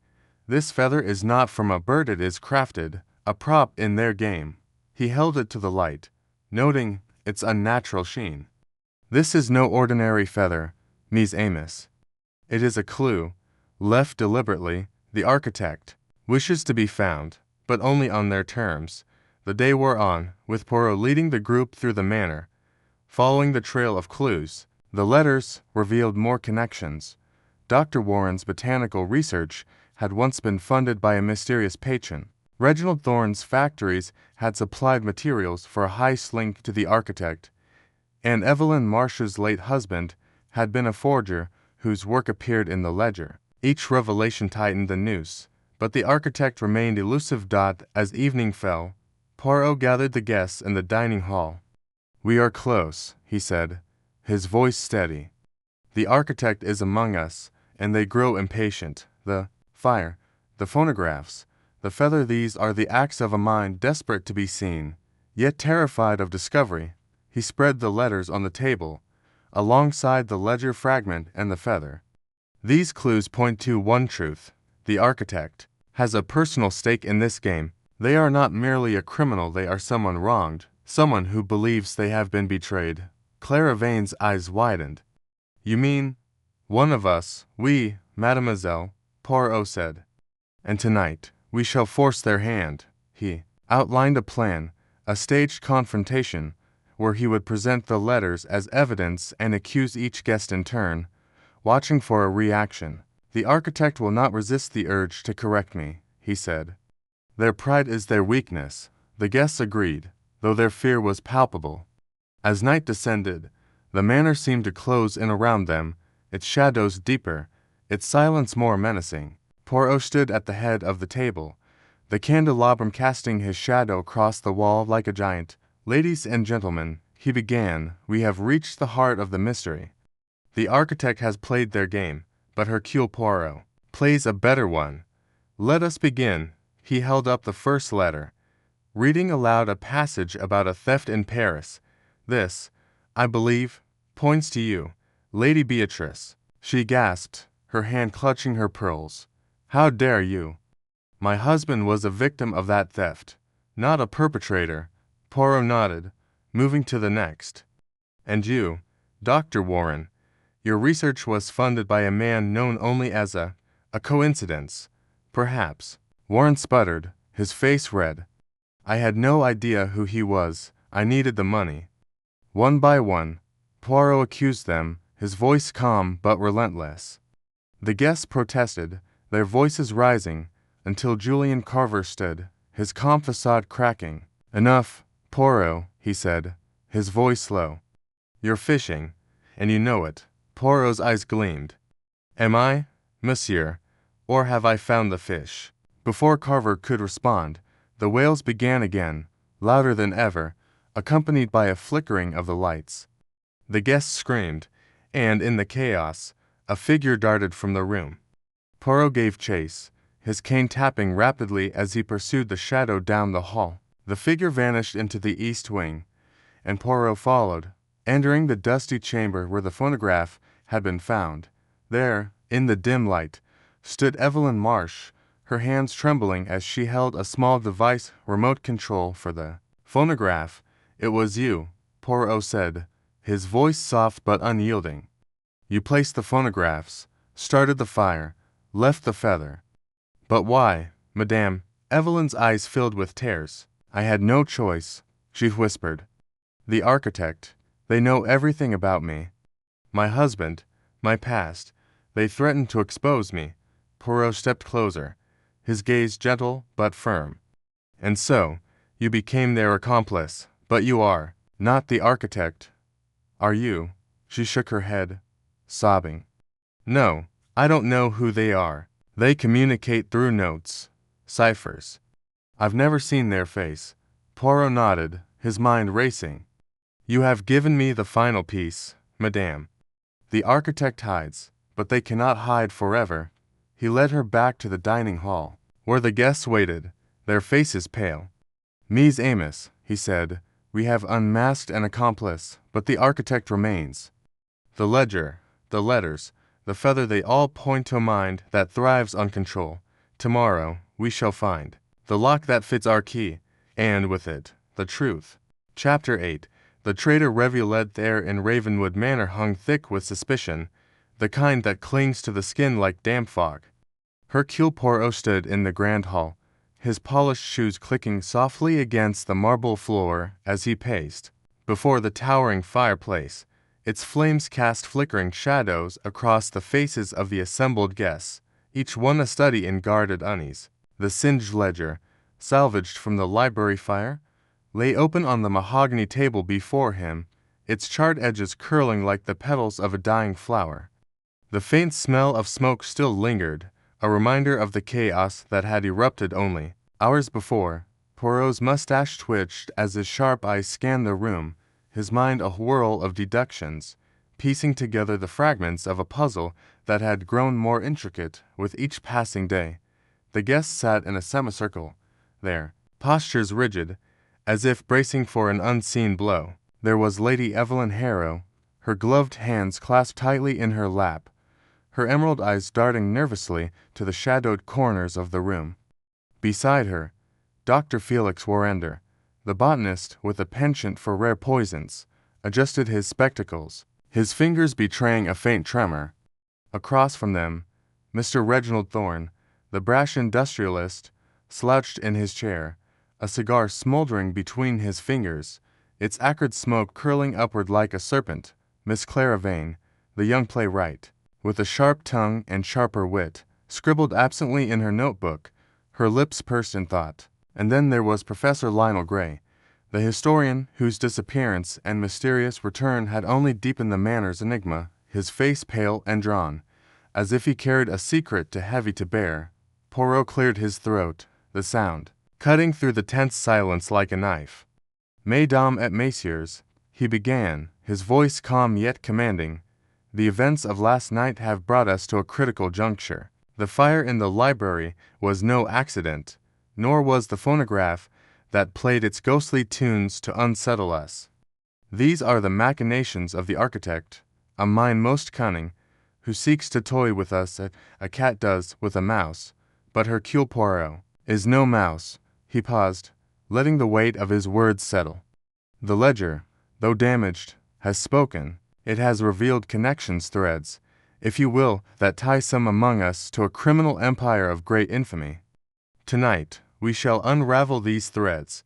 A murmur rippled through the group, but Poirot raised a hand to silence it. "The ledger mentions a syndicate, one responsible for a string of audacious crimes across Europe, a bank heist in Paris, a jewel theft in Vienna, a forged painting scandal in London. 3 names appear repeatedly in its pages, veiled in aliases, but linked to this very room." He stepped forward, his gaze locking onto Lady Evelyn. "You, Madame Harrow, were once known as the Sparrow in certain circles, were you not, lady?" Evelyn's face drained of color, her gloves tightening around her fingers. "That is preposterous, Monsieur Poirot," she exclaimed, her voice trembling with indignation. "I am a woman of title and reputation. How dare you suggest such a thing?" Poirot's eyes gleamed with quiet certainty. "The ledger does not lie, madame. It speaks of a woman who moved in high society, charming her way into vaults and secrets. Your marriage to Lord Harrow, so sudden and so convenient, coincided with the disappearance of a certain sapphire necklace from a Parisian auction house. A coincidence, perhaps." Lady Evelyn's lips parted, but no words came. The room seemed to shrink around her, the other guests shifting uncomfortably in their seats. Poirot turned his attention to Dr. Warrender, whose spectacles glinted in the firelight. "And you, doctor, your expertise in poisons is most impressive. The ledger mentions a Dr. Viper, a chemist who supplied toxins to this syndicate. Your recent trip to the Amazon, where you studied rare plants, aligns curiously with the discovery of a new poison used in a murder in Lisbon."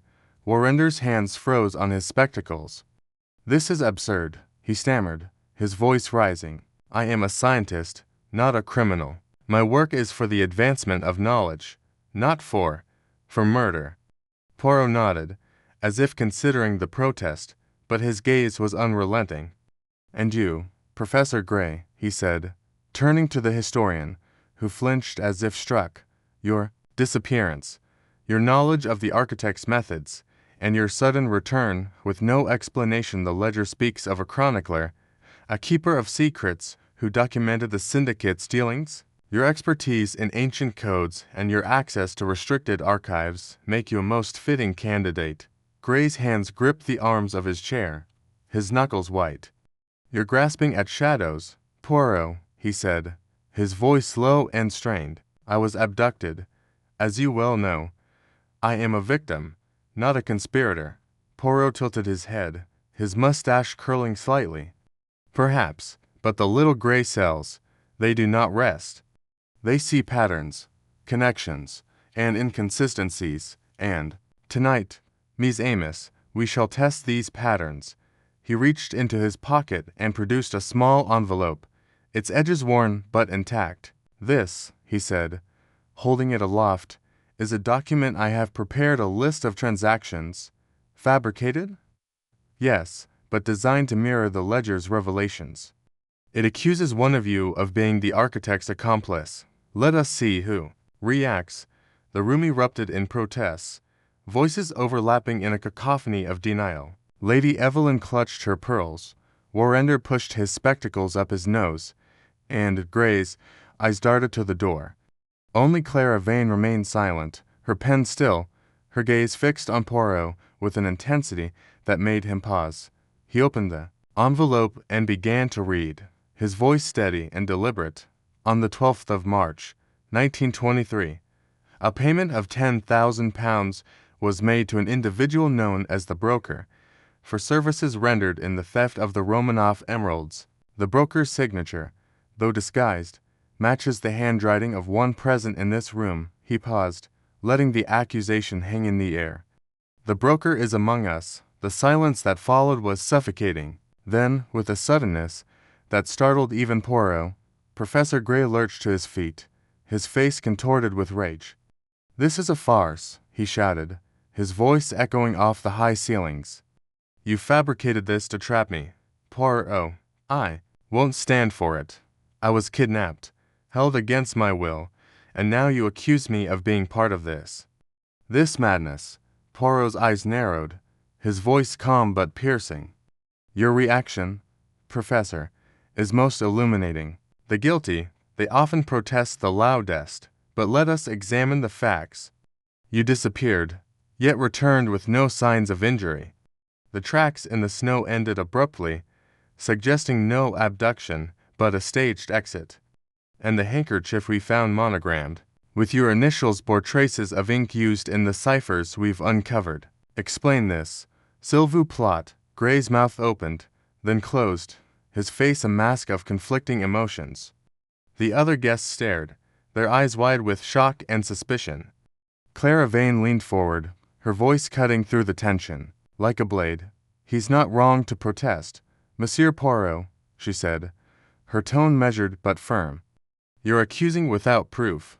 That ledger could be a plant, and your document is admitted fiction. What game are you playing?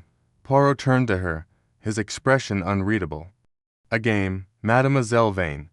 Non, this is no game, it is a pursuit of truth. But your defense of the professor is noted. Perhaps you, too, have a stake in this mystery. Clara's cheeks flushed, but she held his gaze. I'm not defending anyone. I'm pointing out the obvious. You're stirring the pot to see what rises.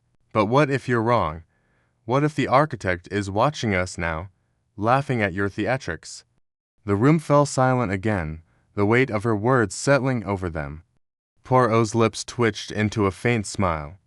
A most astute observation, mademoiselle. But rest assured, the architect is indeed watching, and they will make a mistake.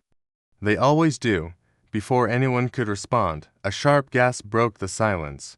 Lady Evelyn's hand flew to her mouth, her eyes fixed on Professor Gray, who had begun to sway. His face, already pale, took on a sickly gray hue, and his knees buckled. He collapsed to the floor, clutching his chest, his breath coming in ragged gasps. The room exploded into chaos. Warrender leapt to his side, barking orders for water and air, while Thorne shouted accusations, pointing fingers at everyone and no one. Poirot knelt beside Gray, his movements swift and precise. "Doctor, your expertise, quickly," he commanded. Warrender, shaking off his earlier panic, checked Gray's pulse and pupils. "Poison," he muttered, his voice grim, "something fast-acting, likely ingested. We need to stabilize him now."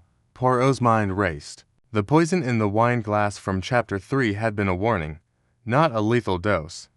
This was different, deliberate, calculated.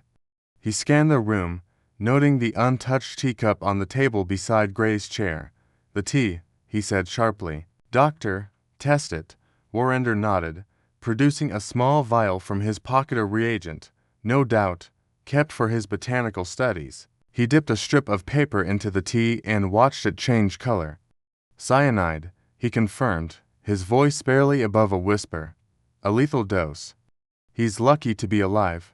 Poirot's eyes flicked to the other guests, who stood frozen there, faces a mix of horror and suspicion. "No one leaves this room," he said, his voice like steel. "The architect has struck again, but they have miscalculated. Professor Gray lives, and he will speak." As Warrender worked to stabilize Gray, administering a makeshift antidote from his kit, Poirot's mind churned. The ledger had pointed to 3 suspects: Lady Evelyn, Dr. Warrender, and Professor Gray, but this attack suggested a deeper game. Gray's collapse, so public and dramatic, felt staged, a performance to deflect suspicion or silence a loose end. But whose hand had poured the poison, and why now? Gray's breathing steadied, his eyes fluttering open. "It was her," he croaked, his voice barely audible. All eyes turned to Lady Evelyn, who recoiled as if struck. "No," she cried, her voice shrill, "I've done nothing. This is madness." Poirot raised a hand, silencing her. "Professor, you will explain. Who is her, and what do you know?" Gray's eyes darted around the room, wild with fear. "The Sparrow. She's not what she seems. She works for the architect. I saw her. In the study. With the ciphers." His voice faltered, and he slumped back, exhausted. Lady Evelyn's face crumpled, tears streaming down her cheeks. "Lies," she screamed. "He's delirious, poisoned, and you believe him." "I'm no criminal." Poirot's gaze softened, but only slightly. "Madame, your terrors are noted, but the truth cares little for emotion. The ledger, the ciphers, the poison all point to a conspiracy. And you, Professor Gray, are not as innocent as you claim. You confessed to knowing the architect's alias in Chapter 2. Yet you withheld it." Why? Gray's lips trembled, but he said nothing. The room seemed to hold its breath, waiting for his response. Then, with a suddenness that startled even Poirot, Clara Vane stood, her notebook falling to the floor. "Enough of this," she said, her voice cold and steady. "You're all so busy pointing fingers, you've missed the obvious. The architect isn't just one of us, they're all of us. Or none of us. This whole manor, this game, it's a trap. And you, Poirot, are playing right into it." Poirot's eyes narrowed, his mind racing. Clara's words were bold, almost reckless, but they carried a truth he couldn't ignore. The architect had orchestrated every detail: the ciphers, the fire, the poison, to keep them guessing, to keep them divided. But why? To distract from the real crime, or to test Poirot's limits? He turned to Clara, his voice slow and deliberate. "Mademoiselle, you speak of traps, yet you deflect suspicion from yourself. Your notebook, may I see it?" Clara hesitated, then handed it over, with a defiant tilt of her chin. Poirot flipped through the pages, his eyes scanning the hurried scrawl. Most were notes for her plays, character sketches, dialogue fragments, but one page caught his attention. It was a diagram, a crude map of the manor's secret passages, annotated with times and initials. One set of initials stood out. The architect?" Poirot asked, holding up the page. Clara's face remained impassive. "A character in my next play," she said coolly. "You're not the only one who likes puzzles, Poirot." The room buzzed with tension, the guests exchanging wary glances. Warrender, still tending to Gray, looked up, his face grim. "He's stable, but he needs a hospital. We can't stay here, Poirot." "This place is a death trap." Poirot nodded, but his mind was elsewhere.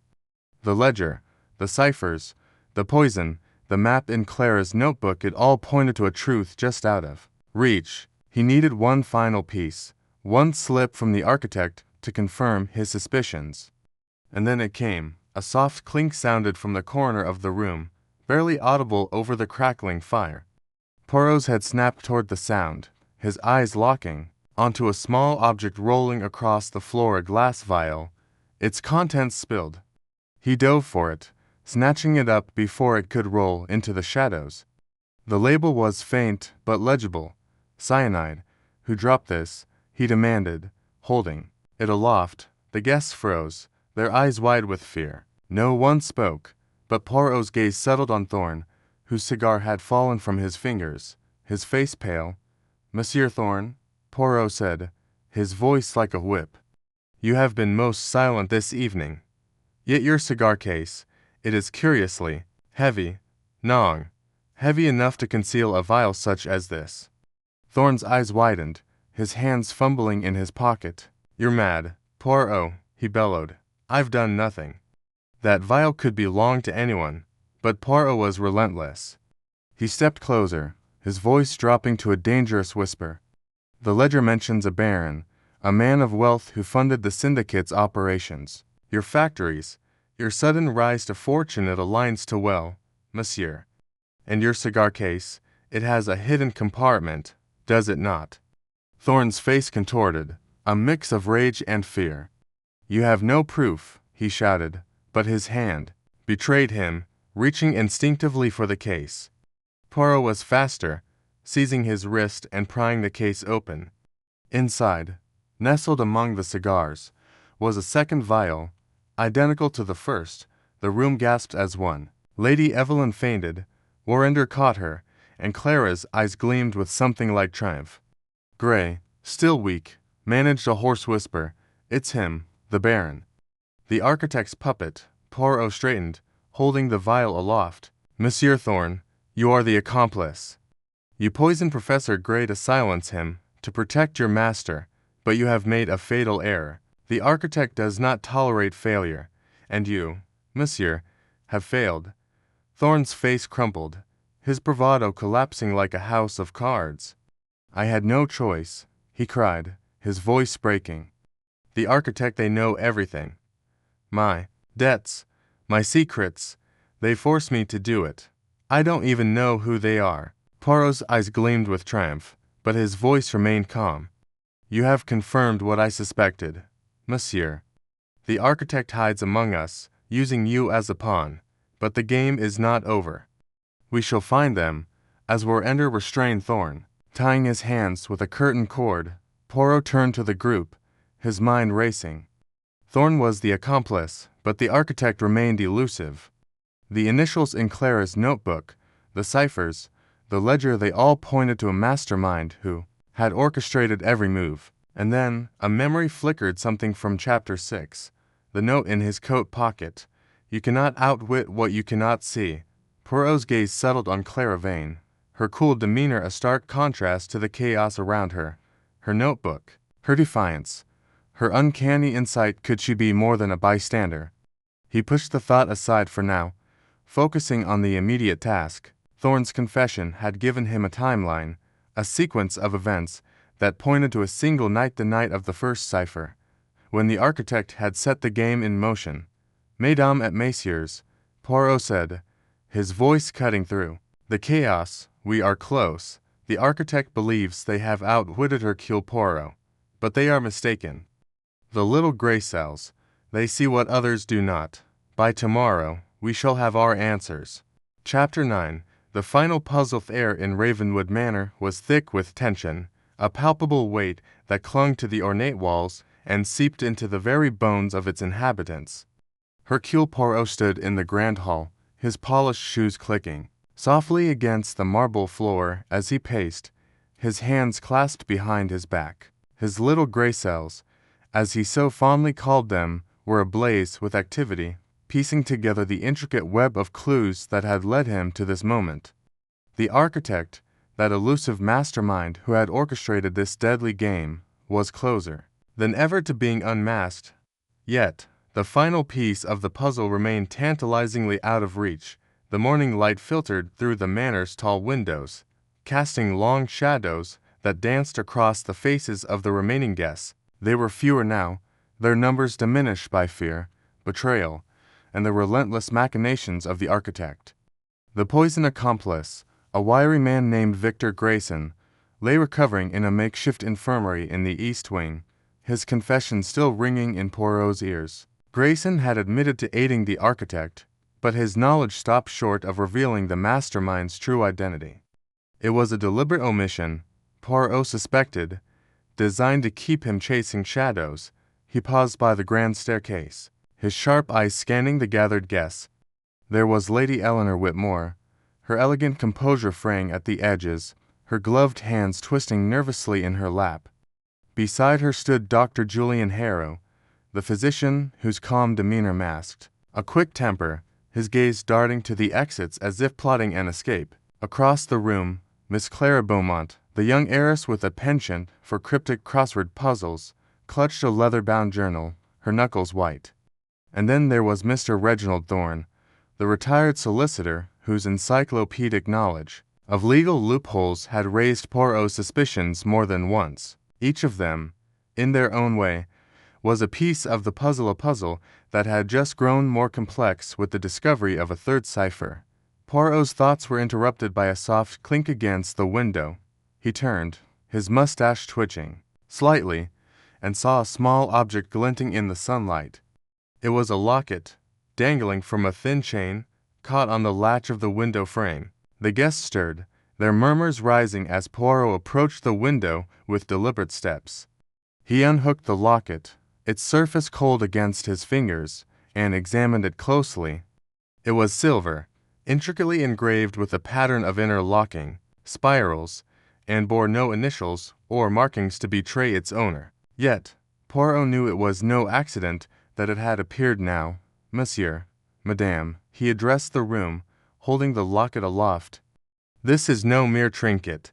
It is a message, non. A challenge from our elusive architect. The guests exchanged uneasy glances, their faces a mixture of curiosity and dread. Clara Beaumont stepped forward, her eyes narrowing as she studied the locket. It's beautiful, she murmured, almost to herself. But it's not one of mine. I'd remember. Something so distinctive. Poirot's lips curved into a faint smile. Precisement, mademoiselle. This locket belongs to someone who wishes to remain hidden, yet cannot resist the urge to play the game. He pressed a small catch on the side of the locket, and it sprang open with a soft click, revealing a tightly folded piece of parchment inside. The room fell silent as Poirot unfolded the paper, his movements deliberate, almost theatrical. The parchment was small, no larger than a playing card, and covered in a series of cryptic symbols, numbers, letters, and strange glyphs that seemed to pulse with hidden meaning. It was the third cipher, and Poirot felt a thrill of anticipation. The architect was growing bolder, leaving clues in plain sight, daring him to unravel their final secret. He held the cipher up to the light, his eyes scanning the symbols with practiced precision. This, mes amis, is the key to the end game, he said softly. But it is not a key that yields easily. We must work together, non. To solve this puzzle before the architect claims another victory. Dr. Harrow cleared his throat, his voice gruff. And what if it's a trap? Poirot, you've seen what this architect is capable of: poison, hidden passages, rigged trapdoors. Why should we trust this cipher? Poirot's gaze met Harrow's, unflinching. Because, Doctor, the architect craves the challenge as much as I do. They cannot resist the lure of the game, and this cipher is their invitation to me. To ignore it would be to admit defeat. Lady Eleanor rose from her chair, her voice trembling but resolute. Then let us solve it, Monsieur Poirot. I, for one, am tired of living in fear of this shadow. Poirot nodded, his expression softening. Very well, madame. Let us begin. The grand hall became a war room of sorts, with the guests gathered. Around a long mahogany table, Poirot spread the cipher out before them, its symbols stark against the pale parchment. The code was a labyrinth of complexity, combining numerical sequences with unfamiliar runes and a single Latin phrase scrawled at the bottom, sub terra veritas. Beneath the earth, the truth. Clara, ever the puzzle enthusiast, leaned forward, her journal open to a fresh page. The numbers could be coordinates, she suggested, her pen flying across the paper as she jotted down possibilities, or perhaps a substitution cipher, where each number corresponds to a letter. Reginald Thorne adjusted his spectacles, his voice measured. The runes are reminiscent of alchemical symbols. I've seen similar markings in old legal documents used to obscure sensitive information. They might represent elements or processes. Poirot listened intently, his mind cataloging each suggestion. The Latin phrase tugged at his memory, a whisper of a clue from an earlier discovery. The manor's history was riddled with secrets, and he recalled the singed ledger from the library fire, which had mentioned a hidden vault beneath Ravenwood Manor. Could this cipher point to its location? Let us consider the phrase. Poirot sawed, tapping the parchment, sub terra veritas. The truth lies beneath the earth. This suggests a physical location. Nong, a place hidden from view, perhaps beneath our very feet. Dr. Harrow frowned, his skepticism undiminished. A vault, in a manor this old. It's possible, but we'd need more than a Latin phrase to find it. Poirot's eyes gleamed, and that is why we have the cipher. Doctor, the numbers and runes are the map, and the phrase is the destination. Let us decode it. For the next hour, the group worked feverishly, their voices overlapping as they tested theories. Clara's suggestion of coordinates proved fruitful when paired with Thorne's knowledge of alchemical symbols. The numbers, when mapped against a grid of the manor's floor plan, pointed to a specific location in the cellar of disused wine storage room that had been locked since their arrival. The runes, meanwhile, hinted at a sequence of actions to unlock a mechanism, though their exact meaning remained elusive. Poirot stood, his decision made. We must go to the cellar. Mies, Amos, the truth awaits us there. The descent to the cellar was a tense affair, the group moving in a tight cluster behind Poirot. The air grew colder with each step, the stone walls slick with dampness. The wine storage room was at the end of a narrow corridor, its heavy oak door reinforced with iron bands. A rusted padlock hung from the handle, but Poirot's keen eyes noticed scratches around the keyhole, recent scratches, suggesting someone had tampered with it. He produced a small set of lockpicks from his pocket, a tool he carried for such occasions, and set to work. The guests watched in silence, their breaths visible in the chilly air. With a satisfying click, the lock gave way, and Poirot pushed the door open, revealing a cavernous room lined with dusty wine racks. The air smelled of earth and decay, and a faint hum seemed to emanate from the walls, as if the manor itself were alive. Poirot stepped inside, his flashlight cutting through the darkness. The beam fell on a stone slab in the center of the room, its surface etched with the same spiral pattern as the locket. He knelt beside it, running his fingers over the grooves. This is no ordinary stone, he murmured. It is a door. Nong, a door to the vault. Clara joined him, her journal clutched to her chest. The runes, she said excitedly. They might correspond to pressure points or a sequence we need to press. Poirot nodded, his mind racing. The cipher's numerical sequence 3, 7, 12, 8 seemed to indicate a pattern. He pressed the spiral segments in that order, his movements precise. For a moment, nothing happened, and a murmur of doubt rippled through the group. Then, with a low groan, the stone slab shifted, revealing a narrow staircase descending into darkness. Lady Eleanor gasped. clutching Dr. Harrow's arm. "It's real," she whispered. "The vault is real." Poirot held up a hand, his voice calm but commanding. "Stay close, Ms. Amos. The architect expects us to falter here. We must be vigilant." The staircase spiraled downward, its steps worn smooth by time. The air grew heavier, thick with the scent of ancient stone and something sharper metal, perhaps, or chemicals. Poirot's flashlight illuminated a narrow chamber at the bottom, its walls lined with shelves of documents, maps, and strange artifacts. At the center stood a massive iron vault, its door engraved with a complex locking mechanism that mirrored the cipher's runes. "This is it," Poirot said, his voice echoing in the confined space. The architect's sanctuary. He approached the vault, the cipher clutched in his hand. The runes on the door were arranged in a circular pattern, each one glowing faintly under the flashlight's beam. The numerical sequence was the key, but the runes required a specific order of activation. Poirot studied the cipher, his mind working at lightning speed. The Latin phrase, sub terra veritas, was the final clue. The truth was not just in the vault's contents, but in the act of opening it, a test of his intellect against the architect's. He began pressing the runes, in the order dictated by the cipher, each one clicking softly as it locked into place. The guests watched, their faces a mixture of awe and fear. Clara scribbled notes furiously, as if trying to keep up with Poirot's thought process. Thorn muttered, under his breath, his legal mind no doubt cataloging the implications of what they might find. Harrow and Lady Eleanor stood close together, their earlier tensions forgotten in the face of this discovery.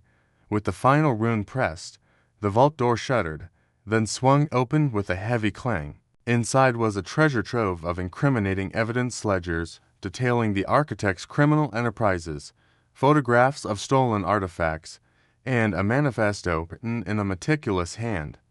Poirot scanned the manifesto's opening lines. "To outwit the great Hercule Poirot is to conquer the unconquerable. This is my final crime, my masterpiece." He felt a chill, not from the cold but from the realization that the architect had planned this moment with surgical precision. The manifesto outlined a plan to vanish forever, leaving no trace. After staging one final act or crime so audacious, it would cement their legend. But what was the crime? And why bring Poirot here to witness it?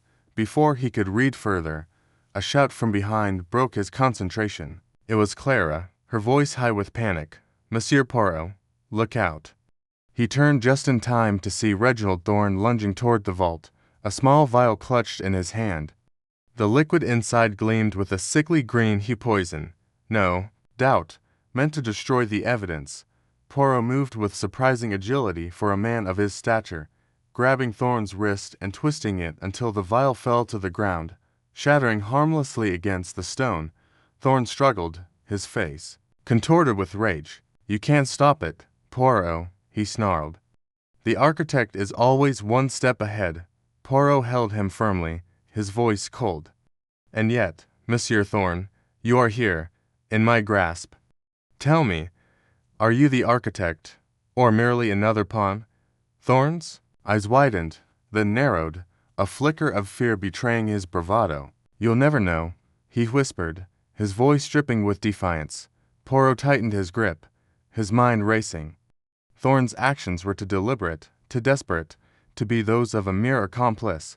The locket, the cipher, the vault pointed to a mastermind who thrived on control, on orchestrating every detail. And yet, something about Thorn's demeanor felt off, as if he were playing a role. "Clara," Poirot said, not taking his eyes off Thorn, "read the manifesto." Quickly, Clara stepped forward, her hands trembling as she lifted the document. Her voice was steady as she began. "The final crime is not one of theft or murder, but of legacy. To vanish, leaving only whispers of my genius, is the ultimate victory? But first, I must ensure the great detective is humbled." She paused, her eyes scanning the page. "It goes on, Monsieur Poirot.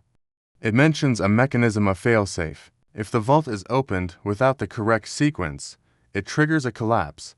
The words hung in the air like a death knell. Poirot's gaze darted to the vault door, where a faint ticking had begun, growing louder with each passing second. The architect had anticipated this moment, had rigged the vaults to destroy itself and them if the wrong move was made. "Everyone, out!"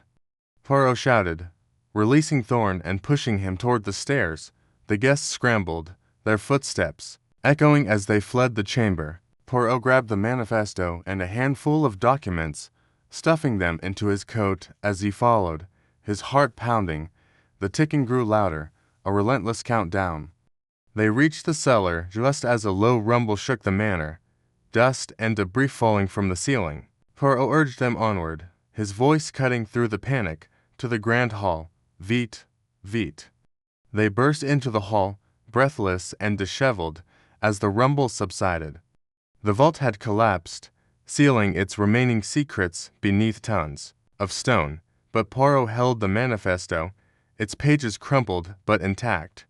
He smoothed them out, his eyes scanning the final lines, and there it was, the clue he had missed. A single sentence, buried in the manifesto's rhetoric. The scholars. Mask hides the mastermind. Poirot's gaze shifted to Clara Beaumont, who stood clutching her journal, her face pale but composed. The scholar, the puzzle enthusiast, the one who had been at his side, offering insights, solving ciphers, all while remaining just out of suspicion's reach. "Mademoiselle Beaumont," he said softly, his voice carrying a weight that silenced the room. "You have played your part well, but the game, it is over." Clara's eyes widened, a flicker of something fear, defiance, admiration crossing her face. "You're clever, Monsieur Poirot," she said, her voice steady. "But are you certain?" Poirot stepped closer, his voice low but firm. "The locket was yours, non. The cipher, your creation. The manifesto, your voice. You are the architect." The room erupted in gasps, but Clara merely smiled, a slow, enigmatic curve of her lips. "Prove it," she whispered. And so, the standoff began, Poirot's mind racing to assemble the final pieces of evidence, knowing that one wrong move could let the architect slip away forever. Chapter 10. The reckoning. There in Ravenwood Manor's underground vault was thick with tension, the kind that clung to the skin like damp fog. The vault's iron walls, cold and unyielding, seemed to pulse with the weight of the moment. Hercule Poirot stood at the center of the chamber, his polished shoes reflecting the dim glow of a single gas lamp swinging above. His eyes, sharp as a falcon's, were locked on the figure before him, a guest who had masqueraded as a meek scholar, Dr. Evelyn Marwood, but now stood revealed as the architect, the mastermind who had orchestrated this deadly game of wits. Dr. Marwood's face, once soft and unassuming, now bore a steely edge. Her gray eyes glinted with defiance, her lips curled into a faint, mocking smile. She stood near the vault's open door, her posture relaxed yet poised, like a chess player awaiting her opponent's final move. Around them, the other guests, those who had survived the manor's trials, huddled near the vault's entrance, their faces a mix of fear, awe, and disbelief. The air was heavy with the scent of old paper and rust, the vault's contents stacks of incriminating documents, stolen artifacts, and a manifesto outlining the architect's grand scheme scattered across a stone table.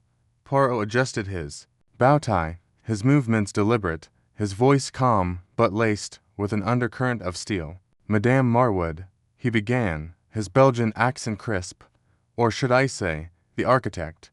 Your game, it has been most intricate, most clever.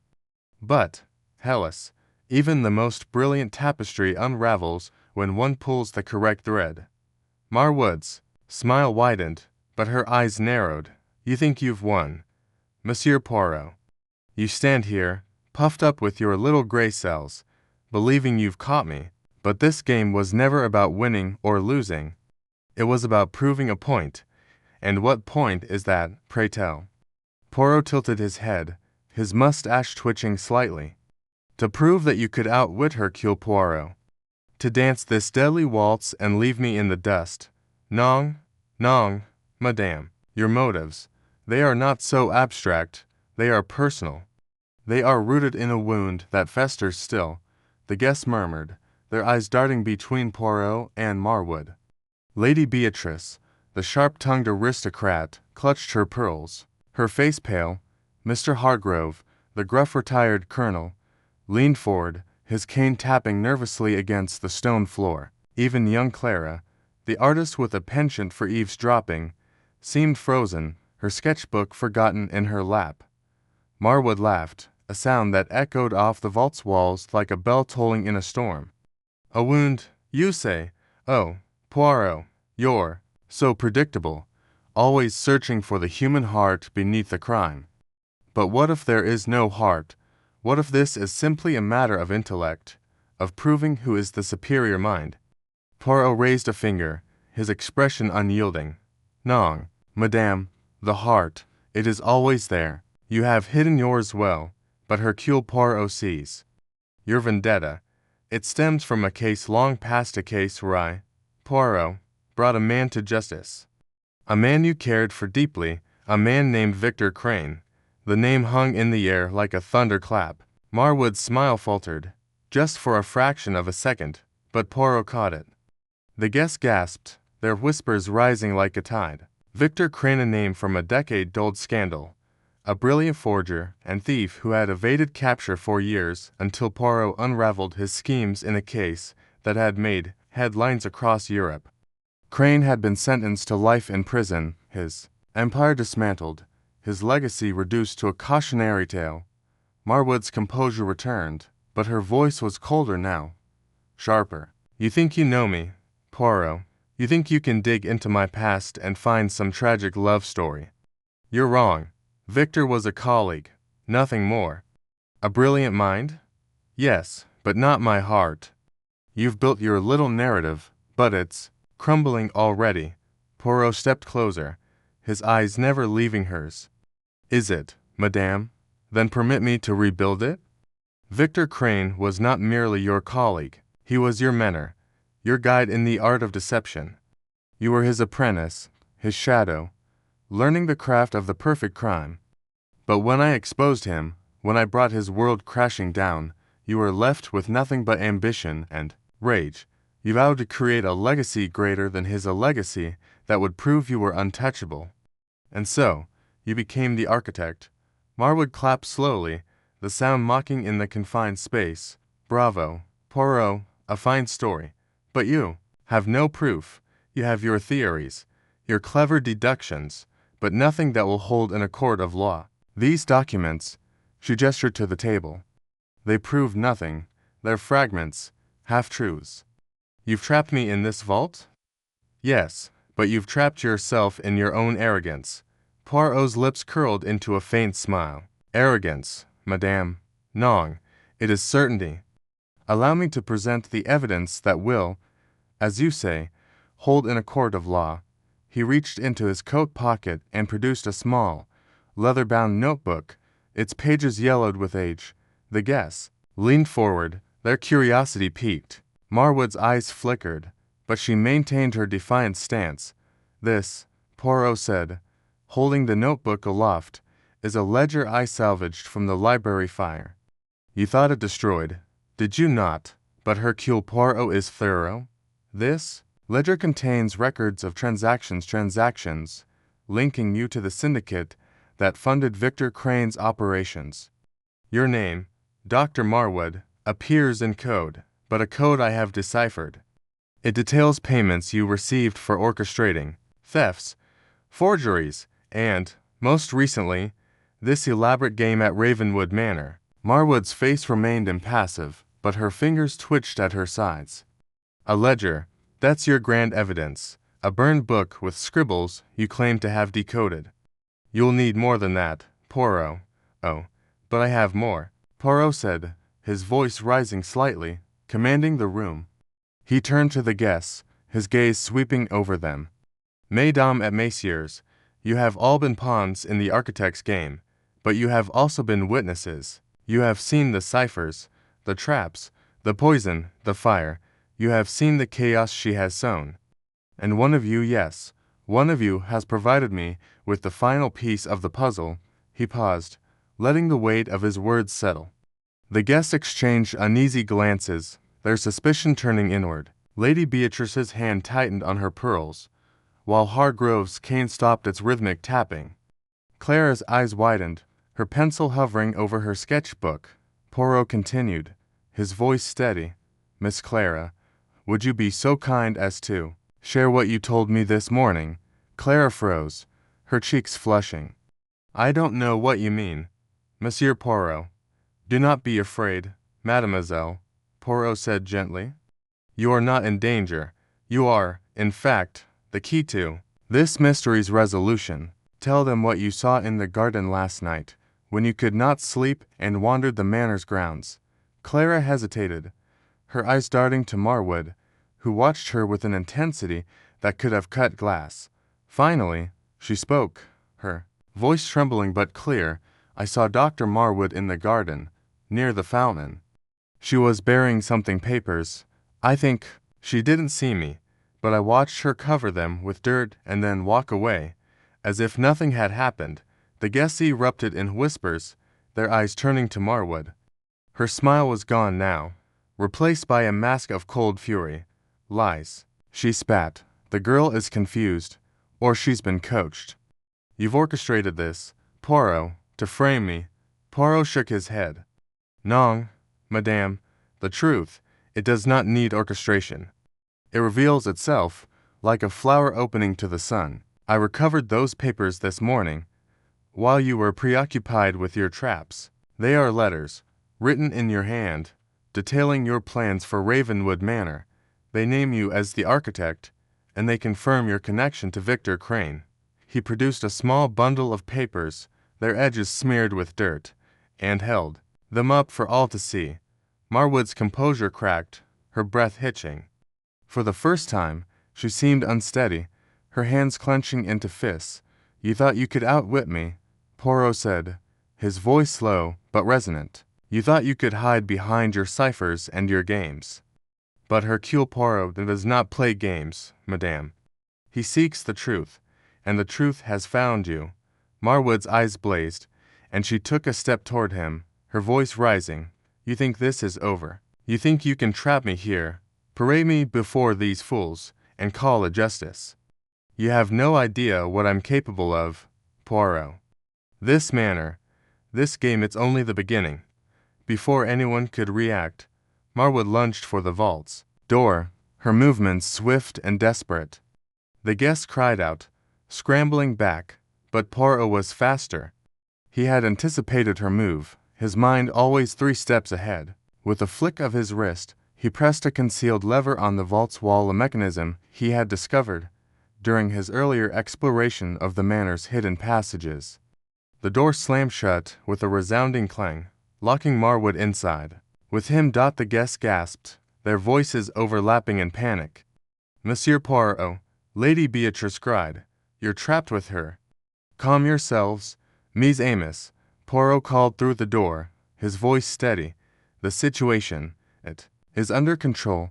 The architect, she is clever, but she has underestimated Hercule Poirot." Inside the vault, Marwood spun to face him, her expression a mix of rage and desperation.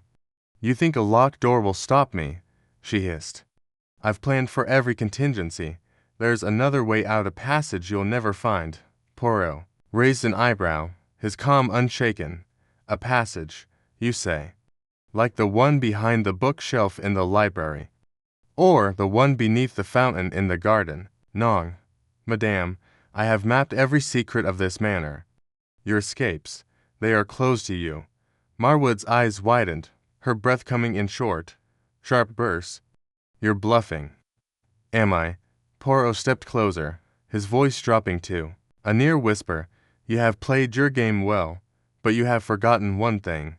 The mind of Hercule Poirot is not so easily outmaneuvered. You see, I anticipated your final move, the escape you planned through the tunnel beneath this vault. I found it yesterday, and I sealed it with a lock of my own design. You are, as they say, out of moves." Marwood's face contorted, her defiance crumbling into something raw, almost feral. "You can't do this," she whispered. "You can't take everything from me." I do not take, Madame, Poirot said softly. You have given it away. Your ambition, your need to prove yourself, it has blinded you.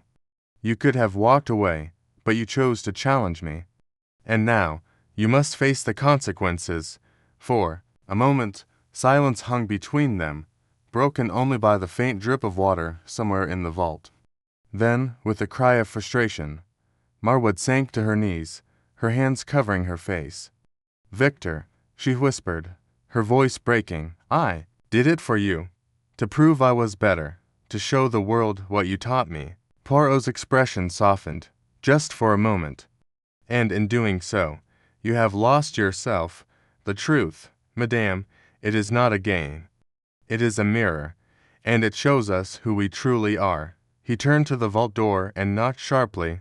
Monsieur Hargrove, if you please, open the door. The authorities, they should be arriving soon. The door creaked open, revealing the anxious faces of the guests. Hargrove, his military bearing restored, stepped forward with a key, unlocking the mechanism. Two constables, summoned by Poirot's earlier telegram, stood waiting at the vault's entrance, their expressions grim. Take her, Poirot said, gesturing to Marwood. She is the architect, and she will answer for her crimes. As the constables led Marwood away, her head bowed, the guests erupted into a flurry of questions and exclamations. Poirot raised a hand, silencing them.